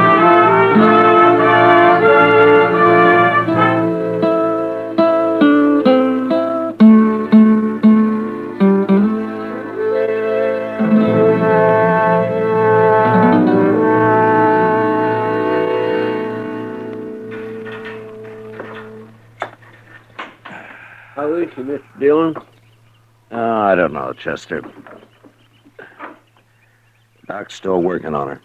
Well, there's no sign of Sheila anyway. Well, that's some help. What's the matter with a man like that, Mr. Dillon? Hating doctors the way he does? I don't know, Chester. Probably there weren't any doctors around when he was young.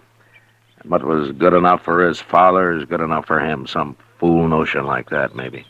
Sheila always was a mean old cuss, except for his horses. He's always treated horses like they're human. Did you ever notice that? Sheila isn't really a bad man, Chester. He's just ignorant and prejudiced because of his ignorance. If he'd have been here, he'd let Miss Tucker die rather than have Doc operate on her. Yeah, probably. Well, that's bad. To me it is. Maybe if Doc saved him someday, he might get over his ideas. Oh, Sheila's never had a sick day in his life I know of. Oh, Doc, you all through? Huh? Oh, yes, I'm all through, Matt. How is she, Doc? Yeah. She's dead. Dead? I guess her heart couldn't take it. I don't know. I had to operate, though. She'd have died sure if I hadn't. Oh, it isn't your fault, Doc. You did all you could. I know, but I always feel maybe if I'd have done it better, things like this wouldn't happen. You're not to blame, Doc. You, want me to tell Ruth? Yeah, I've already told him. He's in there with her. Oh, how'd he take it? He didn't say a word, Matt. Well, we better be getting back to Dodge, I guess. Yeah, you must be plumb wore out, Doc. Yeah, I am. Doc. Hey? Yes, Ruth. And you too, Marshal. You're going to have to help me. Well, we'll help you, Ruth. What is it? It's about Pa. I don't know what to tell him when he comes back. Hey, that's right. I kind of keep forgetting about him. Just tell him the truth, Ruth. Doc tried to save your mother, but he wasn't able to. Nobody could have. You don't know Pa very well, I guess. He just won't stand for it. Well, there's nothing he can do about it now. It's all over. Not for him, it won't be. What do you mean, Ruth? When Pa says a thing, he means it. And he said none of us was ever to go near a doctor. Ruth, do you agree with your Pa's thinking? No. And neither did Ma. But we didn't dare cross him when he was around anyway. I'm afraid of him, Marshal. You'll have to stay here and tell him. Yeah, well, I can't stay. I have to get over to the Caldwell place. That baby's due any time now. But you can't go. All right, Ruth, all right. I'll stay here till he comes back. Chester, you better ride into town in case anybody's looking for me. Huh? All right, you, Mr. Dillon. Yeah, it's a funny thing how a doctor can lose one life and maybe bring another into the world all on the very same day. Yeah. Come on, Chester. We can ride partway together.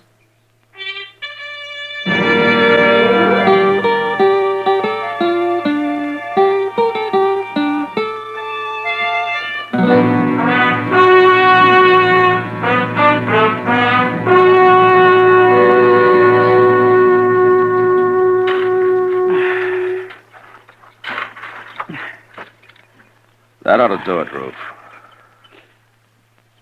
I want her buried good, Marshal. How about a cross? You want to put up a cross? I'll let Pa decide that. Oh, my gosh, Marshal. Here he comes now. Yeah, looks like he's been riding pretty hard. Pa always rides hard, but he takes mighty good care of his horses all the same. He's never hurt one yet. I know. Oh, boy. Oh, there, Marshal. How are you, Sheila? What are you doing out here? What's this? Sheila, your wife died. Ruth and I just finished burying her. She died? Just a few hours ago. We didn't know when you were going to get back, so we went ahead and buried her. What'd she die of? She was holding some nails in her mouth, and she swallowed one of them. Oh. Roof, take this horse into the barn and dry him off. Sure, Pa. Rub him good now. I will, Pa. Don't let him near no water yet. I won't. What are you doing out here, Marshal? I came out with Doc. With who? Doc Adams. He did everything he could to save her life, Sheila. He cut on her, didn't he? He tried to get the nail out, if that's what you mean. She'd have died from it if he hadn't. Cutting on her, that's what killed her. Look, Sheila, your wife was dying, and Doc tried to save her. That's how it happened, no matter what you think. I've got no use for doctors. They're all croakers. That's what my old man called them, croakers. I kind of figured that's where all this came from. Sheila, have you ever thought that your old man might have been wrong? Not about them, he wasn't. Hey, how'd Doc get here anyway? Who told him to come? Your wife wanted him. After all the times I've told her to stay away from doctors? I guess she didn't want to die, Sheila. She wanted a chance to live. Yeah, sure. And he come out here and killed her. Poor defenseless woman. Doc Adams will pay for this, Marshal. I'm telling you right You now. lay a hand on Doc, and I'll run you out of the country, Sheila. Maybe it won't be a hand I'll use, Marshal. Try anything like that, and you'll hang for it. I'll find you no matter where you go. He killed my wife with his bungling butchery. He's a murderer. There isn't a man in Kansas who'd believe that. Doc's a pretty valuable citizen around here, Sheila. Not to me, he ain't. It's an eye for an eye, Marshal, like it says in the good book. You even try it, and I'll throw you in jail. I don't try nothing. Then you'll hang. Will I, Marshal?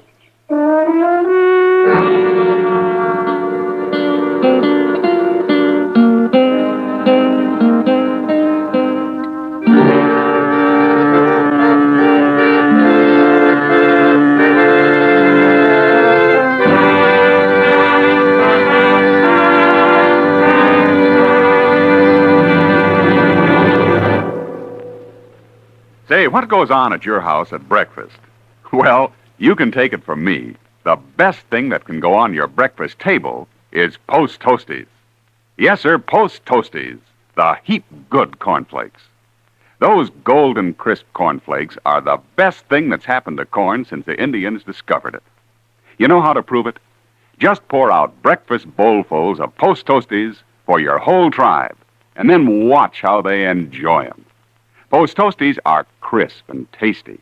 From the first bite down to the last spoonful, that sweet kernel corn flavor makes your breakfast. So always ask for Post Toasties, the heap good cornflakes. Post Toasties, heap good cornflakes.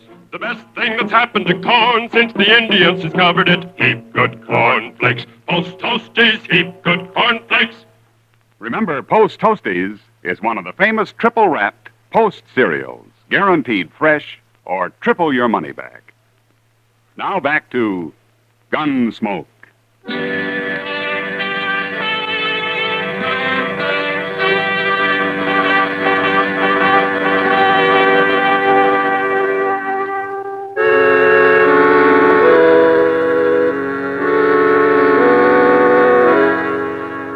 I left Sheely Tucker standing by his wife's grave, and I rode back to Dodge. There was no use trying to convince the man that doctors aren't bunglers and murderers. I figured he'd have to experience the truth himself somehow. And there wasn't much chance of that, the way things stood. But what really worried me was his threat to get Doc. Ordinarily, Sheely was peaceable enough, but there was no telling what he might do now. Doc stayed at the Caldwell place that night, and the next day, too.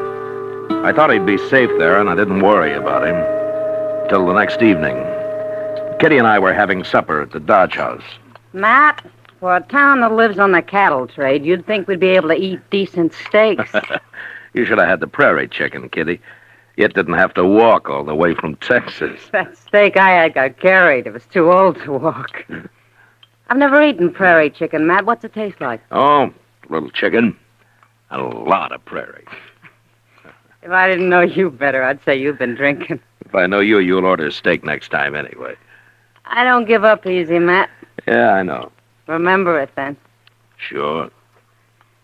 You don't know much about women, do you, Matt? Well, I'm learning. Yeah.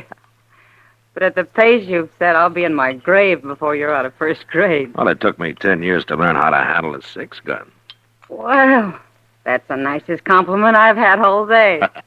Drink your coffee. I gotta get out of here. Yes, sir, Mr. Dillon. Oh, here's Doc. Hello, Matt. Kitty. How's Mrs. Caldwell, Doc? Yeah, gave birth to a 12-pound boy this afternoon. Ah, that's fine. Yes. That's not what I came to talk about, Matt. Somebody tried to shoot me on the way back from the Caldwell place. What? Who was it, Doc? Yeah, I didn't see him, and since I didn't have a gun, I rode straight ahead. Fast. Where did this happen? Yeah, about a mile the other side of the grove. I should have come out and ridden back with you, Doc. You should have, huh? Well, then, you know something about this. Yeah. Sheely Tucker, huh? He came back after you and Chester had left, Doc. He made some threats. Yes, I might have known it, but I'm not going to be a target for Sheely every time I go on a call in the country. I'm going out and see him, Matt. We'll have this out face to face. I don't think you can change his mind, Doc, but I'll go with you. And if he admits shooting at you this afternoon, I'll bring him back to jail. Maybe I'll bring him back anyway. Well, I should hope so. People around here'd be in an awful fix without Doc.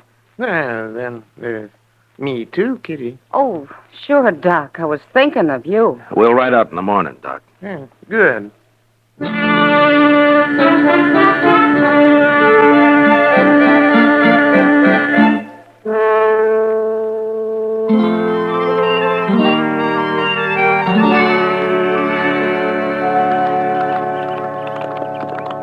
There's somebody in the corral there, man. Yeah, it looks like Sheely.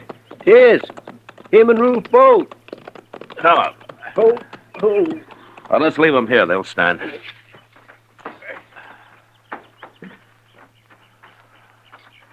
I got a horse tied down in there, Mr. Dillon. He's down, Chester, but he isn't tied. No, by golly, he ain't. Oh, say, look at that. I broke his leg. Now, that's too bad. Here we are. Oh, Doc, I'll go first in case Sheely gets excited. Oh, all right, man. Yeah. Go ahead, I'll close it.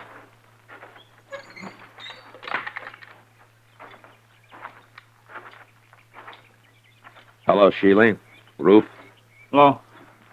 You bring that croaker out here to kill my horse for me, Marshal? Now, Sheely... Wait a minute, Doc. I'm sorry about your horse, Sheely. What happened? That bay's the finest animal I ever owned.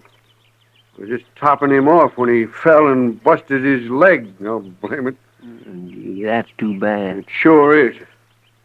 Ruth, go on up to the house and fetch me my rifle. Okay, Pa. Terrible thing to lose a horse like this. Sheely, if you like, I'll do the shooting. Oh, thanks. I'll kill him myself. It's my job. You know, it's a funny thing. We always shoot a horse if it breaks a leg, but we wouldn't think of shooting a man when he does. You croakers got other ways of getting rid of people. Yeah, I'll overlook that, Sheely, but I'll tell you something. I don't want to hear nothing from you. Well, you like that horse, don't you? Of course I do. Well, then, don't shoot him.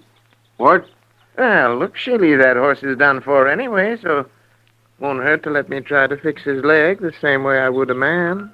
It just might work. You mean put a cast on him? I do. I never heard of putting a cast on a horse, Doc. Yeah, neither have I. It's crazy. I don't like it. It's up to you, Sheely. Well, I wouldn't have let you near my wife if I'd been here. Why should I let you fool with my horse? All right, Sheely. Shoot your horse, and I'm taking you back to Dodge. What for? You're going to jail for trying to kill Doc yesterday. At least that's what Doc told me. Yeah, now, Matt, I didn't exactly Shut say... up, Doc. I ain't going to jail. I can't... Yes, you are. Unless maybe Doc changes his mind about charging you with attempted murder. Then I couldn't put you in jail. Oh? Yeah. No. No, he couldn't then. Sheila, I might get so busy working on this horse, I'd plain forget about everything else. I might even save the animal to boot. Well, make up your mind, Sheely. I gotta get back to Dodge. Well, all right. But you better make it work, Doc. I said I'd try. That's the best I can do. Ever. No matter who the patient is. Okay, Doc, you try. But try real hard, will you? I always do, Sheely. Real hard.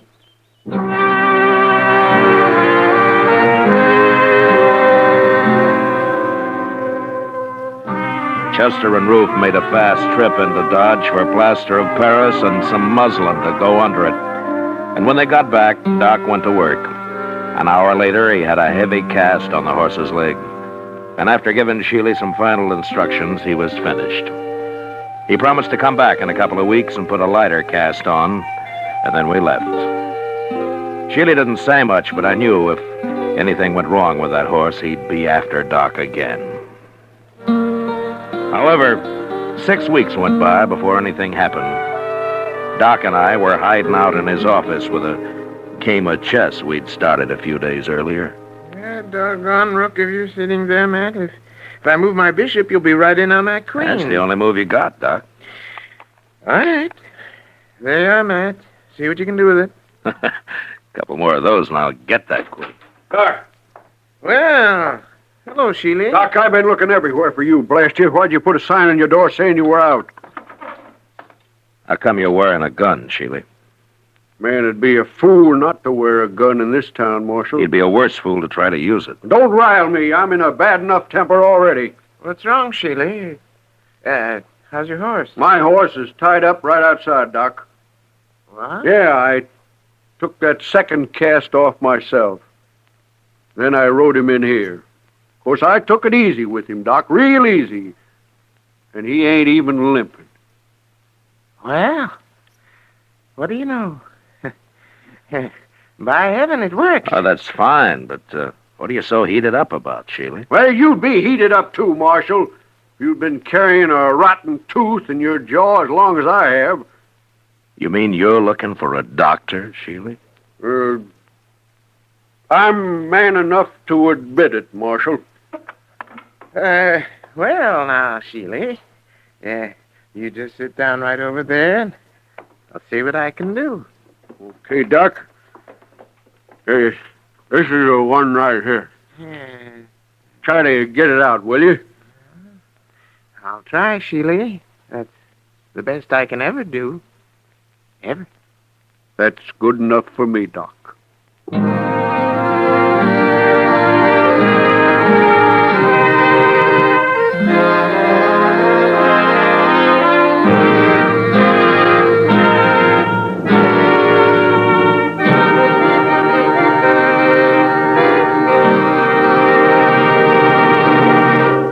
In just a moment, we'll tell you about next week's adventure on Gunsmoke. Say, exciting things happen to breakfast when there's sugar crinkles at every place. Sure, new sugar crinkles make breakfast more fun than a circus. You know why? Sugar crinkles is the sugar rice treat that's just right sweet. Not too sweet, the way some sugar-coated cereals seem to be, and not like others that aren't sweet enough. Sugar crinkles, every golden crisp nugget of them, is just right sweet. So try starting your day off just right with new sugar crinkles. And don't forget, when you're listening to the radio or watching television, sugar crinkles make great snacks. From the bowl or from the pack, for your breakfast or a snack, sugar crinkles are more fun than a circus. Try sugar crinkles soon. They're the sugar rice treat that's just right sweet. So better get several packages. Now, Post Toasties, the heat good cornflakes, is proud to present Gunsmoke.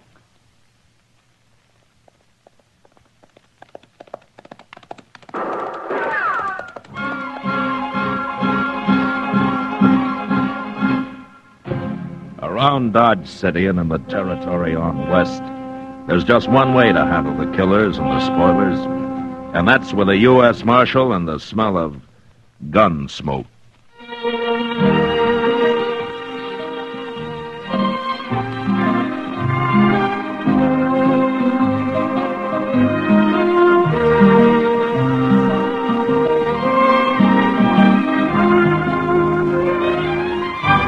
Gunsmoke, the story of the violence that moved west with young America. The story of a man who moved with it. Matt Dillon, United States Marshal.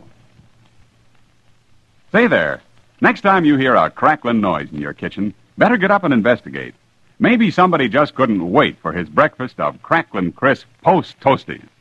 And that's a treat you shouldn't miss. Post Toasties, you know, are the heat-good cornflakes. Why, after one taste, I'll bet anything you'll agree with me. Post Toasties is just the best thing that's happened to corn since the Indians discovered it. There's nothing quite like sweet kernel corn flavor when it's toasted right in. Toasted into crisp, fresh cornflakes. Man, oh man, that's Post Toasties. Heat good cornflakes. Better try 'em. And now, Gunsmoke, starring William Conrad.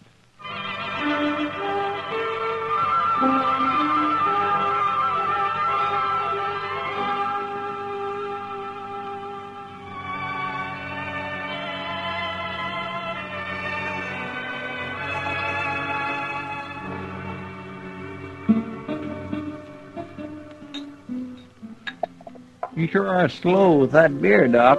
I'm ready for another one. You had enough last night, Chester. Matt told me you were still asleep at 9 o'clock this morning. Oh, I was. And it was mighty kind of him not to wake me up. Say, are you sure he said he'd be back this afternoon? That's what he told me. So I... Oh.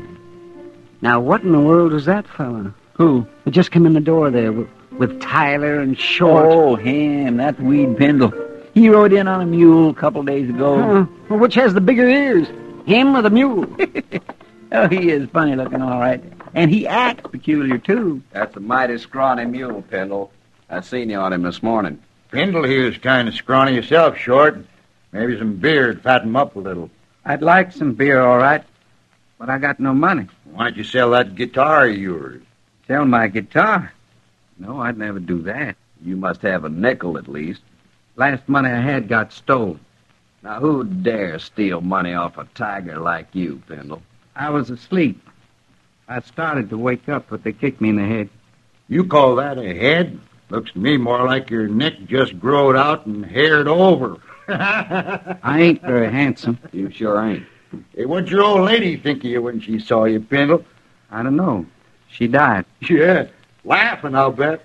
Oh, now that's enough, Tyler. That's too mean. Pendle's a harmless little fella. Ain't nobody talking to you, Chester. Well... Bartender, 3 beers. You buying, Tyler? I'm proud to. A fine old soldier like Weed Pendle. How'd you know I was a soldier? I didn't. Where was you a soldier, Pendle? 3rd Illinois Cavalry. Illinois? You was with the Yankees? Well, I never done much. We had hard luck and never got to see no real Confederates at all. Just a bunch of ragged-tailed bushwhackers in South Missouri. They was led by an old chicken thief named Klein. Yeah, so there was. Tell me something, Pendle. Did you ever kill any of Klein's men? A few, before I got shot myself. They caught some of 'em after and hung 'em, but I never did see a hanging. You never saw a hanging? Nowhere. I never did. That's so. Well, Pendle, you're in luck. Since we was kind of in the war together, so to speak, I'm going to show you a hanging.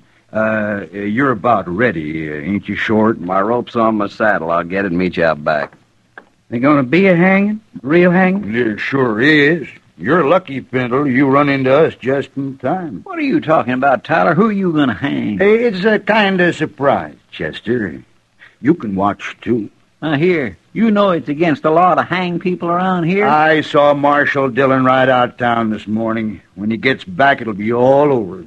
And don't you try to buck me in Short, Chester. You'll die if you do. Come on, Pendle. You don't want to miss it. Sure. What do you suppose they're up to, Doc? And I don't know, Chester, but I'd like to find out. Yeah, I guess we'd better. I sure do wish Mr. Dillon was here. I never did think much of Tyler and Short. They play no good. I'm worried, Doc. Yeah, there they are. Why, it's Pendle. They got a rope around his neck. Of course, you won't see all the hanging, Pendle, just the start of it. What are you hanging me for? I ain't done nothing. You was in the 3rd Illinois Cavalry. Well, sure. We was fighting under that old chicken thief Klein in South Missouri. It's a real pleasure to hang a Yankee like you. But I only done what they told me to. I didn't kill nobody on purpose. All right, now, wait a minute, you two. You've gone far enough. Shoot him, Tyler. You go shooting anybody, and you'll be the ones to end up on a rope. Doc ain't armed. He never is. Go on, Tyler. All right. You can try it. But you're sure going to have to kill me before you hang anybody. I'll kill you. You'll have to kill me, too, Tyler. Mr. Dillon. Now, where'd he come from? Take your rope off that man's neck, Short, and do it quick. Sure, Marshal. Sure. I told you you shouldn't hang me. Oh, we was just funning the Marshal. We wasn't going to hang him. What's this all about, Short? Well, he's a Yankee, Marshal. Killed a lot of us in Missouri during the war. We was going to scare him and then run him off. Well, you forget about that. And forget about the war, too. It's over. The next time I catch you up to anything like this, you're going to go to jail. Go to jail? Over a dumb Yankee who don't own nothing but a skinny mule and a guitar? Get out of here, Short. And you, too, Tyler. Okay, Marshal. But this Yankee better get out of here, too. Out of Dodge. Shut up, Tyler. And get moving. Sure. See you later, Pendle.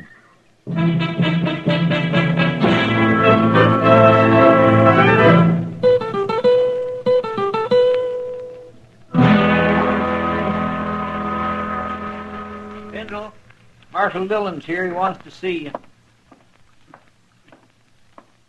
I sure do thank you for letting me sleep in your jail last night, Marshal. Where you been sleeping before, Pendle? With my mule. I always do. Huh? I hear you broke. What do you do for a living? I never did nothing much, Marshal. Just ride around on my mule. What about your guitar? Don't you ever play and take up a collection or something? Oh, no, Marshal. I wouldn't do that. Why not? Can't you play well enough? I don't know, Marshal. I never played it for nobody to hear, except me. Ah. All right. Chester, take him over to the Texas Trail, huh? Maybe Sam can give him a job of some kind. Well, it wouldn't be steady, would it? Well, I don't know, but why shouldn't it be? 'Cause I'll be leaving in a day or two. Oh? Where you headed? Nowhere. Nowhere? Just ride around on my mule. Always do. Pendle, where you from, anyway? I was born San Benito. Oh, on the Rio Grande? Yes. I left soon after. Took my guitar with me, though. Never did go back. Well, if you're from Texas, how come you fought in the Union Army? I don't know. One army's just like another, I guess. Yeah, well, maybe you're right at that. Chester, take him over to Sam's. All right, sir. I left my guitar back. I'll go get it. He sure is a peculiar little fellow, Mr. Dillon. Yeah, pretty helpless, too. You think Short and Tyler will bother him any more? Well, knowing them, I believe they'd have hung him yesterday if they could have. You tell Sam to let me know if they even start talking to him again, huh? Yes, sir, I will. They're about the meanest pair of men I ever knew. Yeah, they are. And they'll think of something. Well, Pendle said he's leaving in a day or two. I hope that's soon enough, Chester.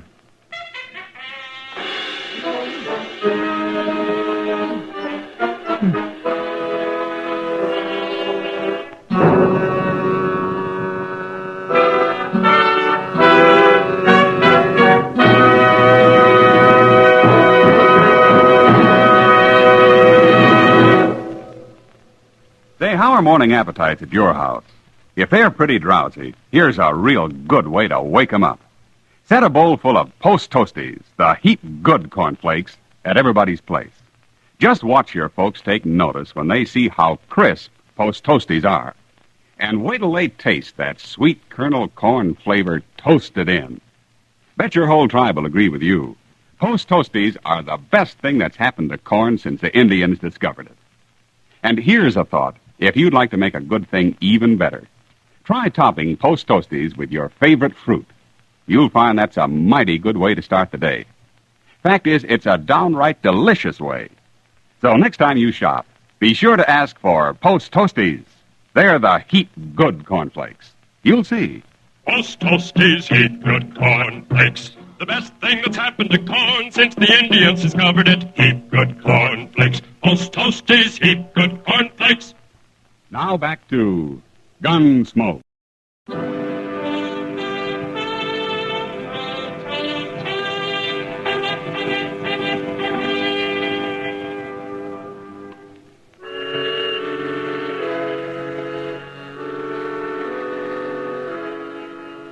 Sam gave Weed Pendle a job sweeping up the saloon and let him live in a tiny shack out back.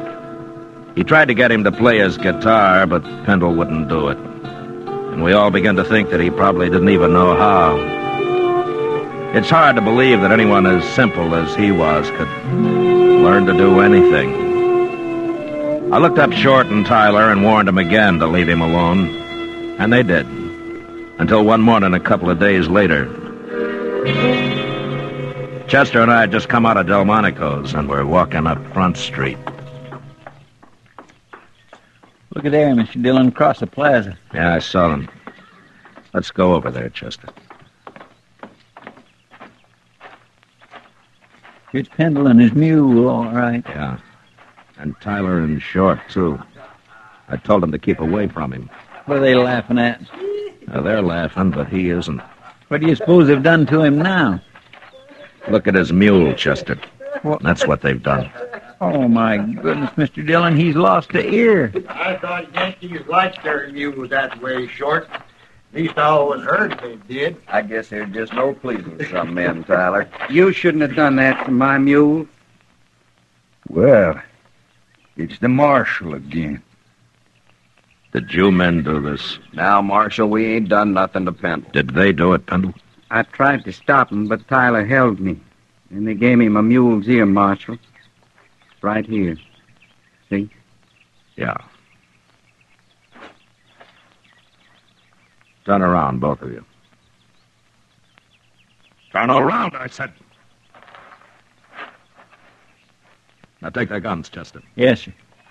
Can't do nothing to us, Marshal. We didn't hurt Pendle. No. I don't like what you did to his mule. I got him, Mr. Dillon. All right, you can turn around again. I ought to cut an ear off of each of you. But I can't do that. So I'm going to do the next best thing. Now, look here, Marshal. Now, leave him there, Chester. Pendle, I'm sorry about your mule. He ain't much of a mule anymore. Well, you better go take care of him. And maybe these two will leave you alone now. Poor mule.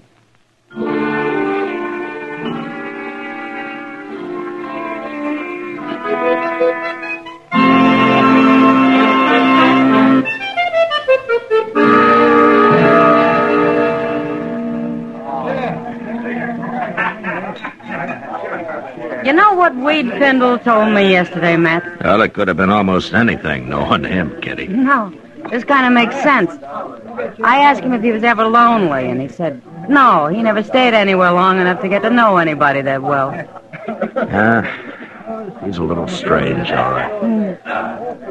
Now what are they up to? Who? Tyler and Short, they just came in with Pendle. No? Look, Matt, he's got his guitar with him. Yeah. Hey, listen, everybody. Hey, listen, everybody.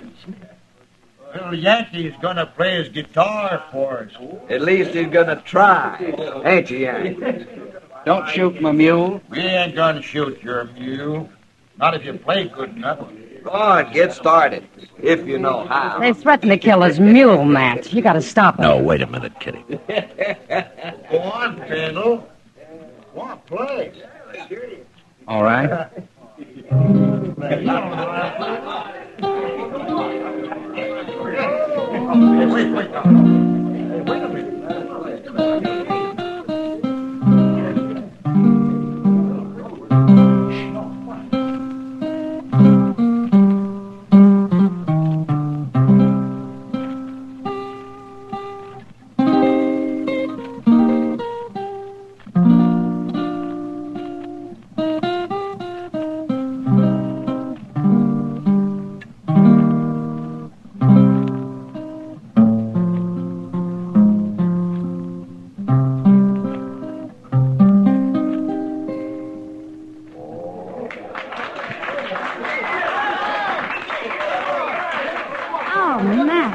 was beautiful. Yeah, he kind of surprised everybody, didn't he? Tyler and Short don't look so happy about it. No. The crowd's with Pendle now. Good. You'll leave him. Yeah, they'd better.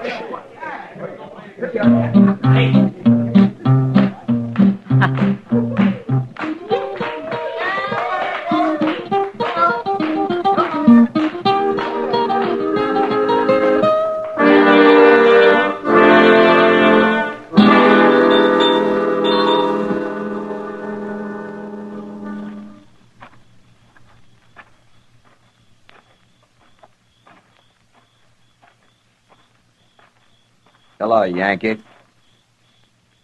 Hello. You've been playing that guitar a long time in there, ain't you, Pendle? They wanted me to. They liked it. Me and Short been waiting to tell you how we liked it, too. Yeah. Let me see that guitar, Pendle. No. You hurt my mule. Give it to me. I got a gun in your belly, Pendle. Don't move. I want my guitar. You can have it. I just want to sort of tune it for you first. Please. There. Please don't do that. Another thing that's wrong with this guitar, it's a little bit too big for a man like you. But I can make it smaller. There you are, Yankee soldier. Maybe this'll learn them. Let's go, Short.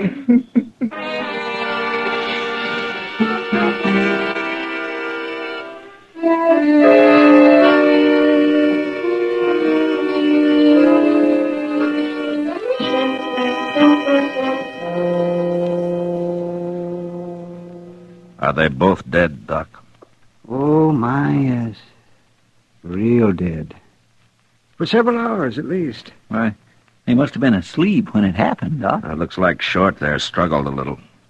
I guess Tyler got his first, and it woke Short up for a minute. He wasn't awake very long, Matt. Just long enough to see who was cutting his throat, probably. But he can't talk now. No. Yeah, I guess I'm all through here. What do you want to do with him? We'll let the hotel worry about him. I guess it's Weed Pendle I want now. My. And him such a mild little fellow. Any man can take just so much, Chester. I sure hate to see poor Pendle hang for killing these two buzzards, man. Chester, wait for me at the jail, huh? I'll bring him over as soon as I can find him.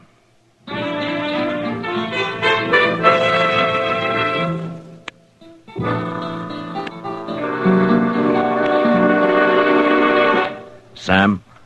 Yeah, what'll it be, Marshal? Where's Weed Pendle, Sam? Oh, I just sent him out back for a bucket of sawdust. What do you want him for? Short and Tyler got their throats cut early this morning. Good. I guess their smashing his guitar was too much for Pendle. That's so. Oh, there he is now. Pendle, come over here. Morning, Marshal. Good morning. Pendle, where was you last night? I don't know. Here, I guess. You don't know? Now, wait a minute, Marshal. Pendle, where was you after they wrecked your guitar? Well, I sat in the alley a while, then I come back here. Yeah, that's right. And he was so broke up about his guitar, I didn't want to leave him alone, so I took him up and let him sleep on the floor of my room. That right, Pendle? Well, go on, tell him now. Sure, Sam. That's right. Are you trying to alibi for him, Sam? I know, Marshal Dillon. But I care about him. Some people care about me. Who, Pendle? He's just talking, Marshal. Who cares about you, Pendle? Tell me. Those men. What men? He means some of the boys that was here when he come back with his busted guitar, Marshal. He just told him how sorry he was, that's all. I see. They liked his music, didn't they? Yes, they did. They liked to hear me play. Who was in here then, Sam? Well, now, Marshal Dillon, you know how it is. I'm busy pouring drinks, and I don't pay no mind to who's here and who ain't. I couldn't rightly say it all. Okay, Sam, I guess I can't beat the truth out of you. Oh, now, Marshal Dillon, who cares about Tyler and Short? Dodge is better off without him. There's a law against murder, Sam, and it's the same for everybody. I'll be back later.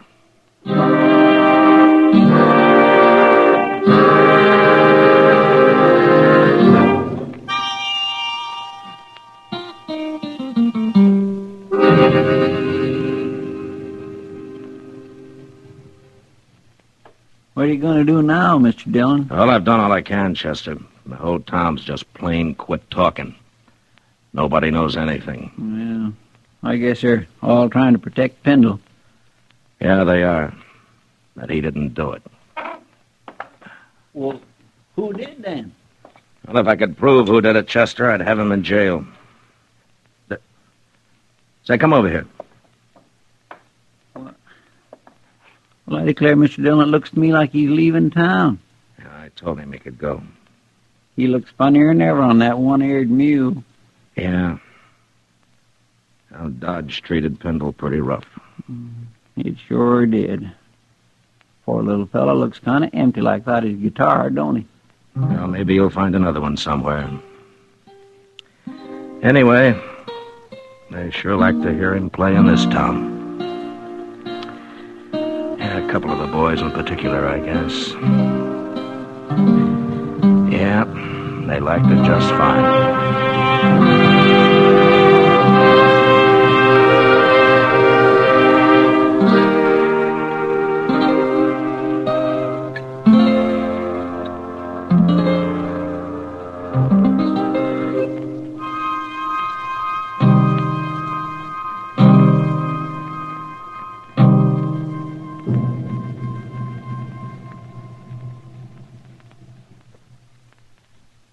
Say, Mother, want to see your small fry eat a better breakfast than ever? Well, may I suggest that you dish him up some sugar crinkles to start with? Sugar crinkles, you know, make breakfast more fun than a circus. Sugar crinkles is the sugar rice treat that's just right sweet. It's high time to forget these sugar-coated cereals that seem too sweet to you and those others that don't seem sweet enough to the kids. Just pour out crisp, golden sugar crinkles and see how just right sweet a sugar-coated cereal can be. Just right sweet. Be sure to get several packages of sugar crinkles, because they're great for snacks. Kids love them that way. Kids love them anyway. Try sugar crinkles, and you'll love them too. Remember, new sugar crinkles is the sugar rice treat that's just right sweet.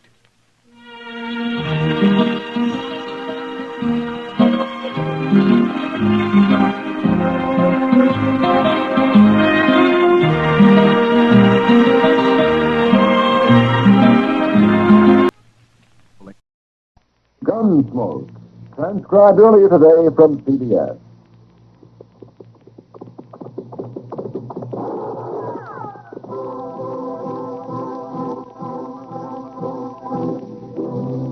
Around Dodge City and in the territory on west, there's just one way to handle the killers and the spoilers, and that's with a U.S. Marshal and the smell of Gunsmoke.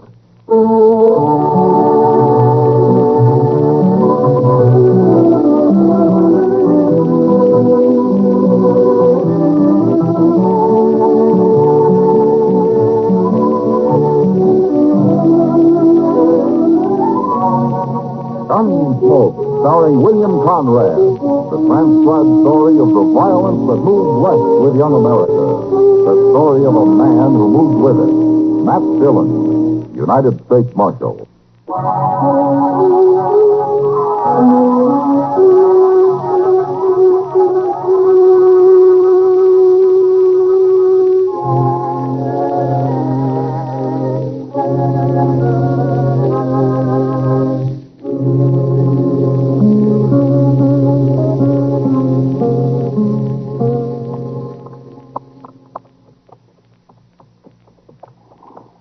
Look up ahead there, Mr. Dillon. Somebody's gone and left his wagon right out on the prairie. Oh, there's a man down in front of it, Chester. It sure looks like his team went off and left him. What would he be doing out here with a busted wagon and no team? And I expect he'll be glad to tell us. Come on, get up.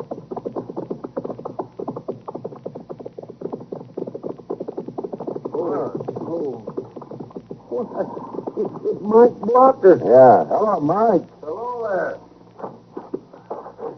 Well, this is a poor fix for a man to be in the day before his wedding. Sure is. Well, it'll keep me sober, Marshal, and I still do appreciate that, even if I don't make Dodge tonight. What happened, Mike? Where's your team? Oh, Chester, we hit a whole bank there, and the whiffle tree busted, and that team... They just run off like they was glad to get shed of the whole dang thing. Well, there must have been quite a hole you hit to do this. No, not much. Look here, Marshal. The bar's been sawed, happened too. Sure. It's them boys again. What boys? Them two crazy cowboys I hired on last fall. Plummer and Webb, you mean? Yeah. They've been funning me a lot lately. You mean this is just a joke? That's what they figured, I guess. Well, it ain't much of a joke to leave a man stranded on the prairie this way, especially when he's trying to get to town to be married. Now, this ain't so bad. Just yesterday, they cut the cinch on my saddle.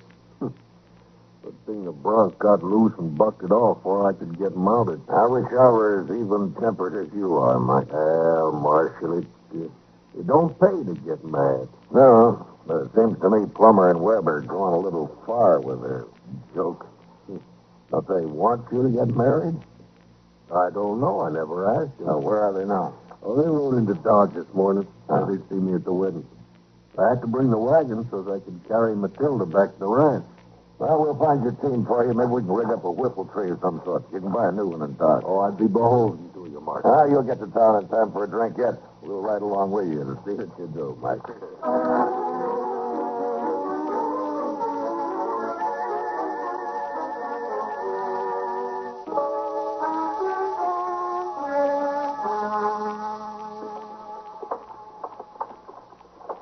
You want a beer, Chester? Oh, no, sir. If you don't mind, Mr. Dillon, I think I'll go on down to the depot. The Santa Fe's... Wedding, Kitty? He insists that I do. You're pretty close friends, aren't you? Pretty close, Matt. I guess it's partly because she can talk to me about things she wouldn't even dare mention to her nice friends. Now, they're no better than you are, Kitty. Maybe not. But there are more of them in the long run. That makes a difference. What do you want to know about Matilda and me? Well, I've been wondering if there's any reason why either of those cowboys who work for Mike Blocker wouldn't want that wedding to come off tomorrow. Plummer and Webb? Yeah, that's right. You must have some reason for wondering about it, Matt. Well, man's friends always treat him a little rough before he gets married, but these boys have carried it pretty far. It's jealousy, Matt. No? Which one? Plummer. He and Matilda used to see each other once in a while. Till she met Mike and fell in love with him. Has Plummer threatened her? Or Mike? He's afraid of Mike in spite of his gentle temper. He should be. But he told Matilda he'd make as much trouble as he could. What kind of trouble? Anything that'll embarrass her, I guess. Like a chivalry. But real unfriendly. They started their chivalry a little early. They even tried to get Mike crippled up a couple of days ago. Oh, I didn't know about that. Well, nothing came of it, but I sure don't like to see anybody's wedding day spoiled. I think I'll look those two up and have a talk with them.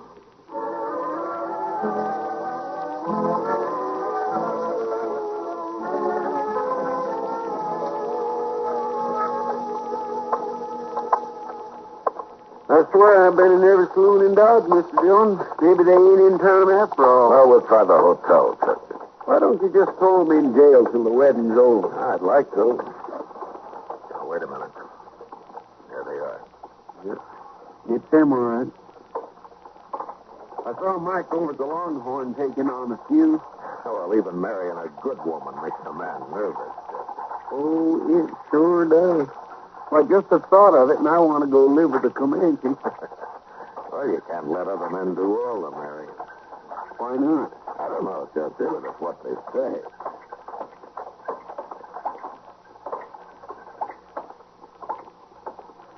Hello, Plummer. Hello, Marshal. What's on your mind, Marshal? I've seen you come all the way across the plaza. I wanted to talk to you about the wedding tomorrow. Oh? You ought to be talking to Mike Blocker. He's the one that's getting married. We ain't, are we, Webb? No, we ain't. Did you think we were? All right, that's enough. You're not dealing with Mike Blocker now. You're dealing with me, and my temper's a whole lot quicker than his. No offense, Marshal. Webb didn't mean nothing. No, I didn't mean nothing. We're just in kind of good spirits. On account of the wedding and all. Oh, sure, you know how it is, Mark. You call it good spirits to try to get a man hurt 2 days before his wedding? How? Cutting the cinch on his saddle? Oh. Mike told you. It did. He didn't seem to mind as much as you do, Mark. Don't be fooled by that. If Mike ever does get mad, there's going to be trouble. But I'm telling you to leave him alone. We ain't going to do nothing. Maybe a little chivalry after the wedding, that's all. I don't want either one of you anywhere near that wedding. Oh, now, Marshal, we was invited. The invitation's off. You understand me? Oh, but Marshal... Shut up, Webb. He's the law. We won't go near the wedding if he says so. Oh, sir, we won't go nowhere as near it. That satisfy you, Marshal?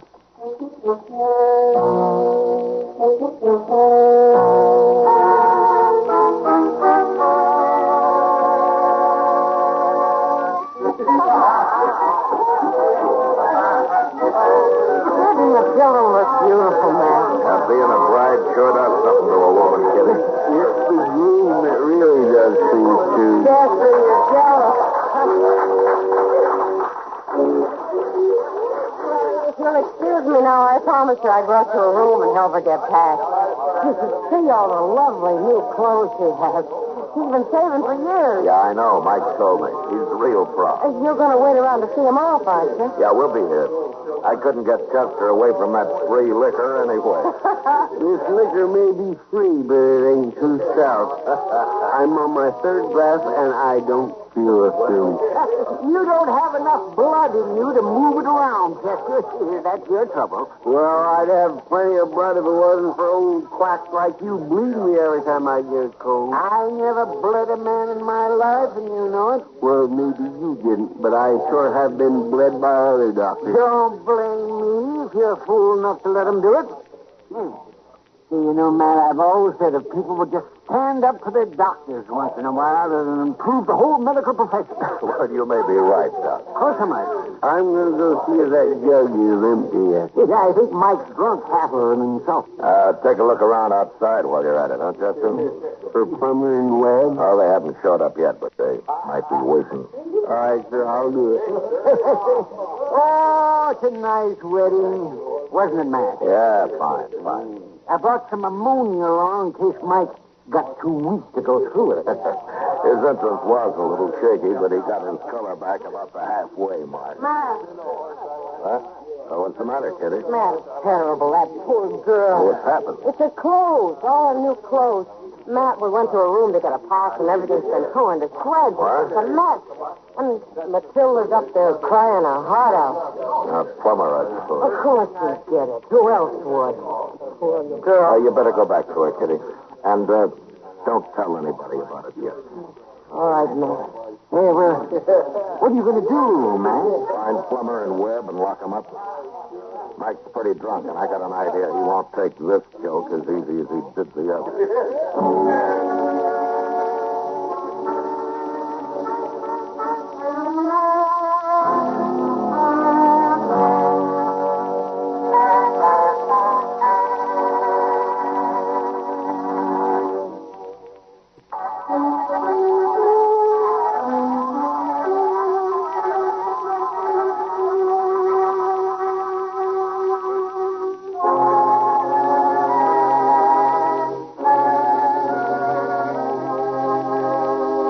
I found Custer outside, but there was no sign of Plummer and Webb.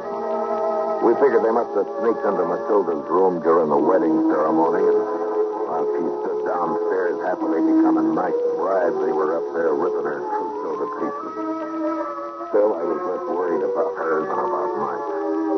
It was one thing to plague him, but to practice this cruelty on Matilda might well be the last straw. Custer and I went from saloon to saloon, but Plummer and Webb seemed to have disappeared. They must have left town, Mr. Dillon. Yeah, the Oasis over there is the only place we haven't been into yet. Might as well have a look. It's making pretty bold calling this place the Oasis. Oh, why? It's the poorest saloon in town. A thirsty jackass wouldn't stop here to sniff a rain barrel. Yeah, not if he knew his way around, he wouldn't. Look at there. Even the door's busted off. Yeah, it sure is.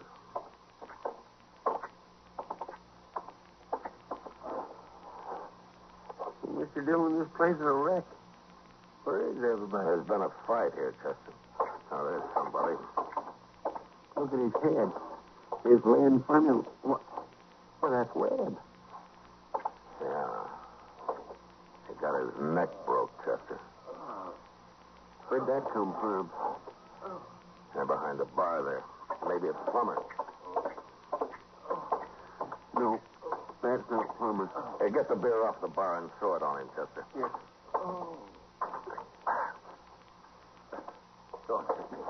Don't hit me. I'm the marshal. Nobody's going to hit you. Now, who are you, mister? Joe. I'm the bartender. Well, what happened here, Joe? Why, that was crazy. He's still here, Marshal? No, he's gone. Who was he, Joe? The fellow that Plummer and Webb worked for. Mike something. He was awful mad, Marshal. Awful drunk, too. Where'd Plummer go? I don't know. I tried to stop it, but they hit me. Knocked me out. Was anybody else in here? Just them, and then Mike come in. Now, Joe Webb's lying on the other side of the bar. He's dead. Dead? Yeah. Did you see who killed him? He pulled a knife on Mike. He was going to use it, too. Somebody killed him, huh? Was it Mike? I got hit about that, Marshal. I didn't see no more. All right, Joe. You do something about Webb there, huh? Look what they done to my place. It's ruined. Who's going to pay for all this? I don't know, Joe, but I'll try to find out.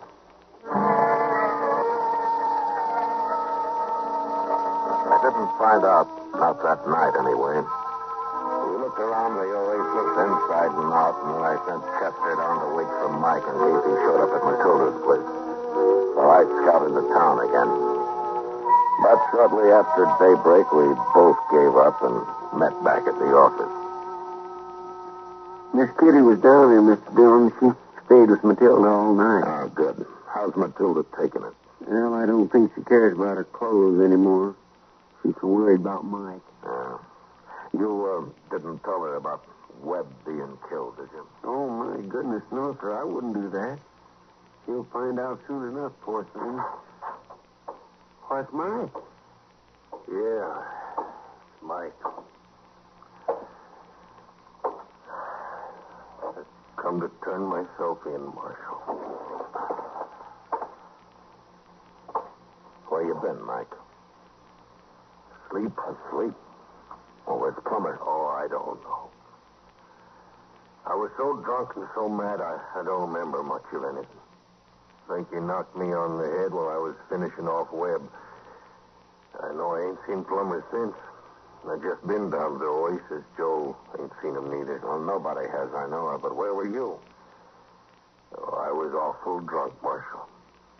I must have got as far as Kelly's stable. Crawled into a stall there. At least that's where I woke up this morning. Well, I'm going to have to lock you up, Mike. Yeah. That's why I come. Marshal, that was a bad thing they done to Matilda. Yeah, it was. But you shouldn't have killed anybody for it. Well, maybe. Lock him up, Chester. Yes, sir. I'll bring back some coffee.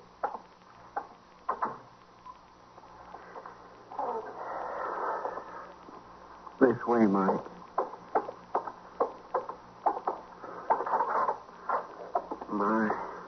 I sure am sorry to have to lock up a man like you, Mike.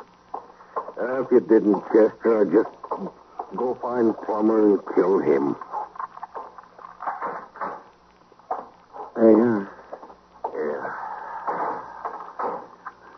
Mr. Dillon will be back directly. Then you can have some coffee. I don't want nothing.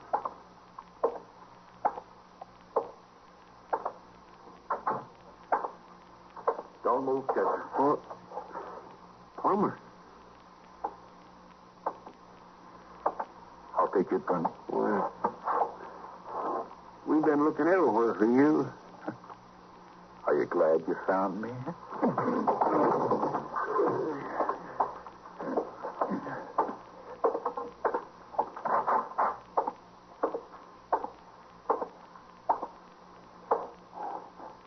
Morning, Mike.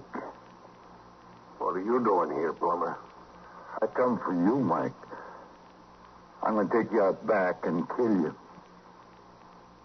It's a good thing you got a gun.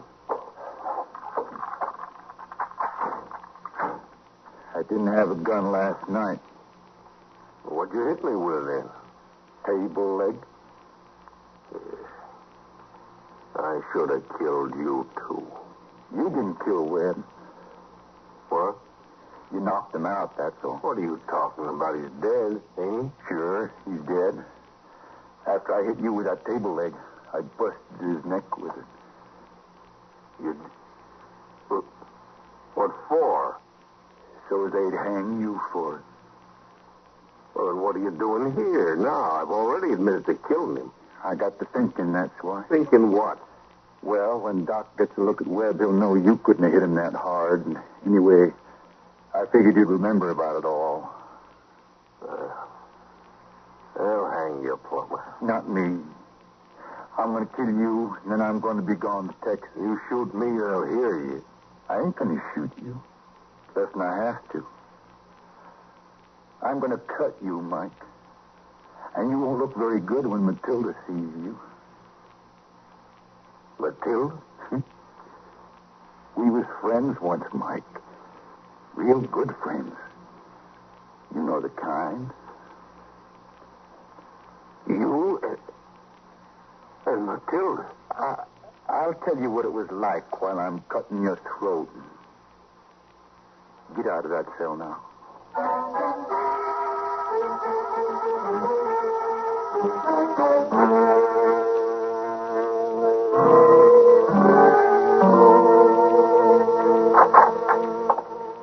Custer, I got... Custer. You all right? It was Plummer, Mr. Dillon. He hit me. I'm okay now. Come on, then. Come on.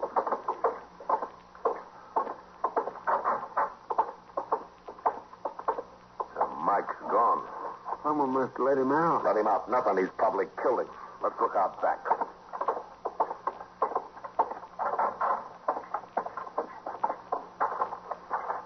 Look, Mr. Dillon. Yeah. It's Plummer. He's been beat to death. He sure has. Yeah, his gun's missing, but he got that knife into Mike first. He's leaving an easy trail to follow. Come on.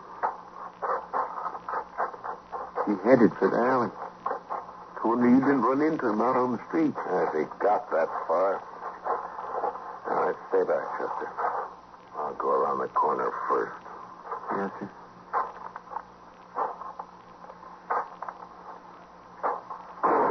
No, Mike! I got him. All right, come on.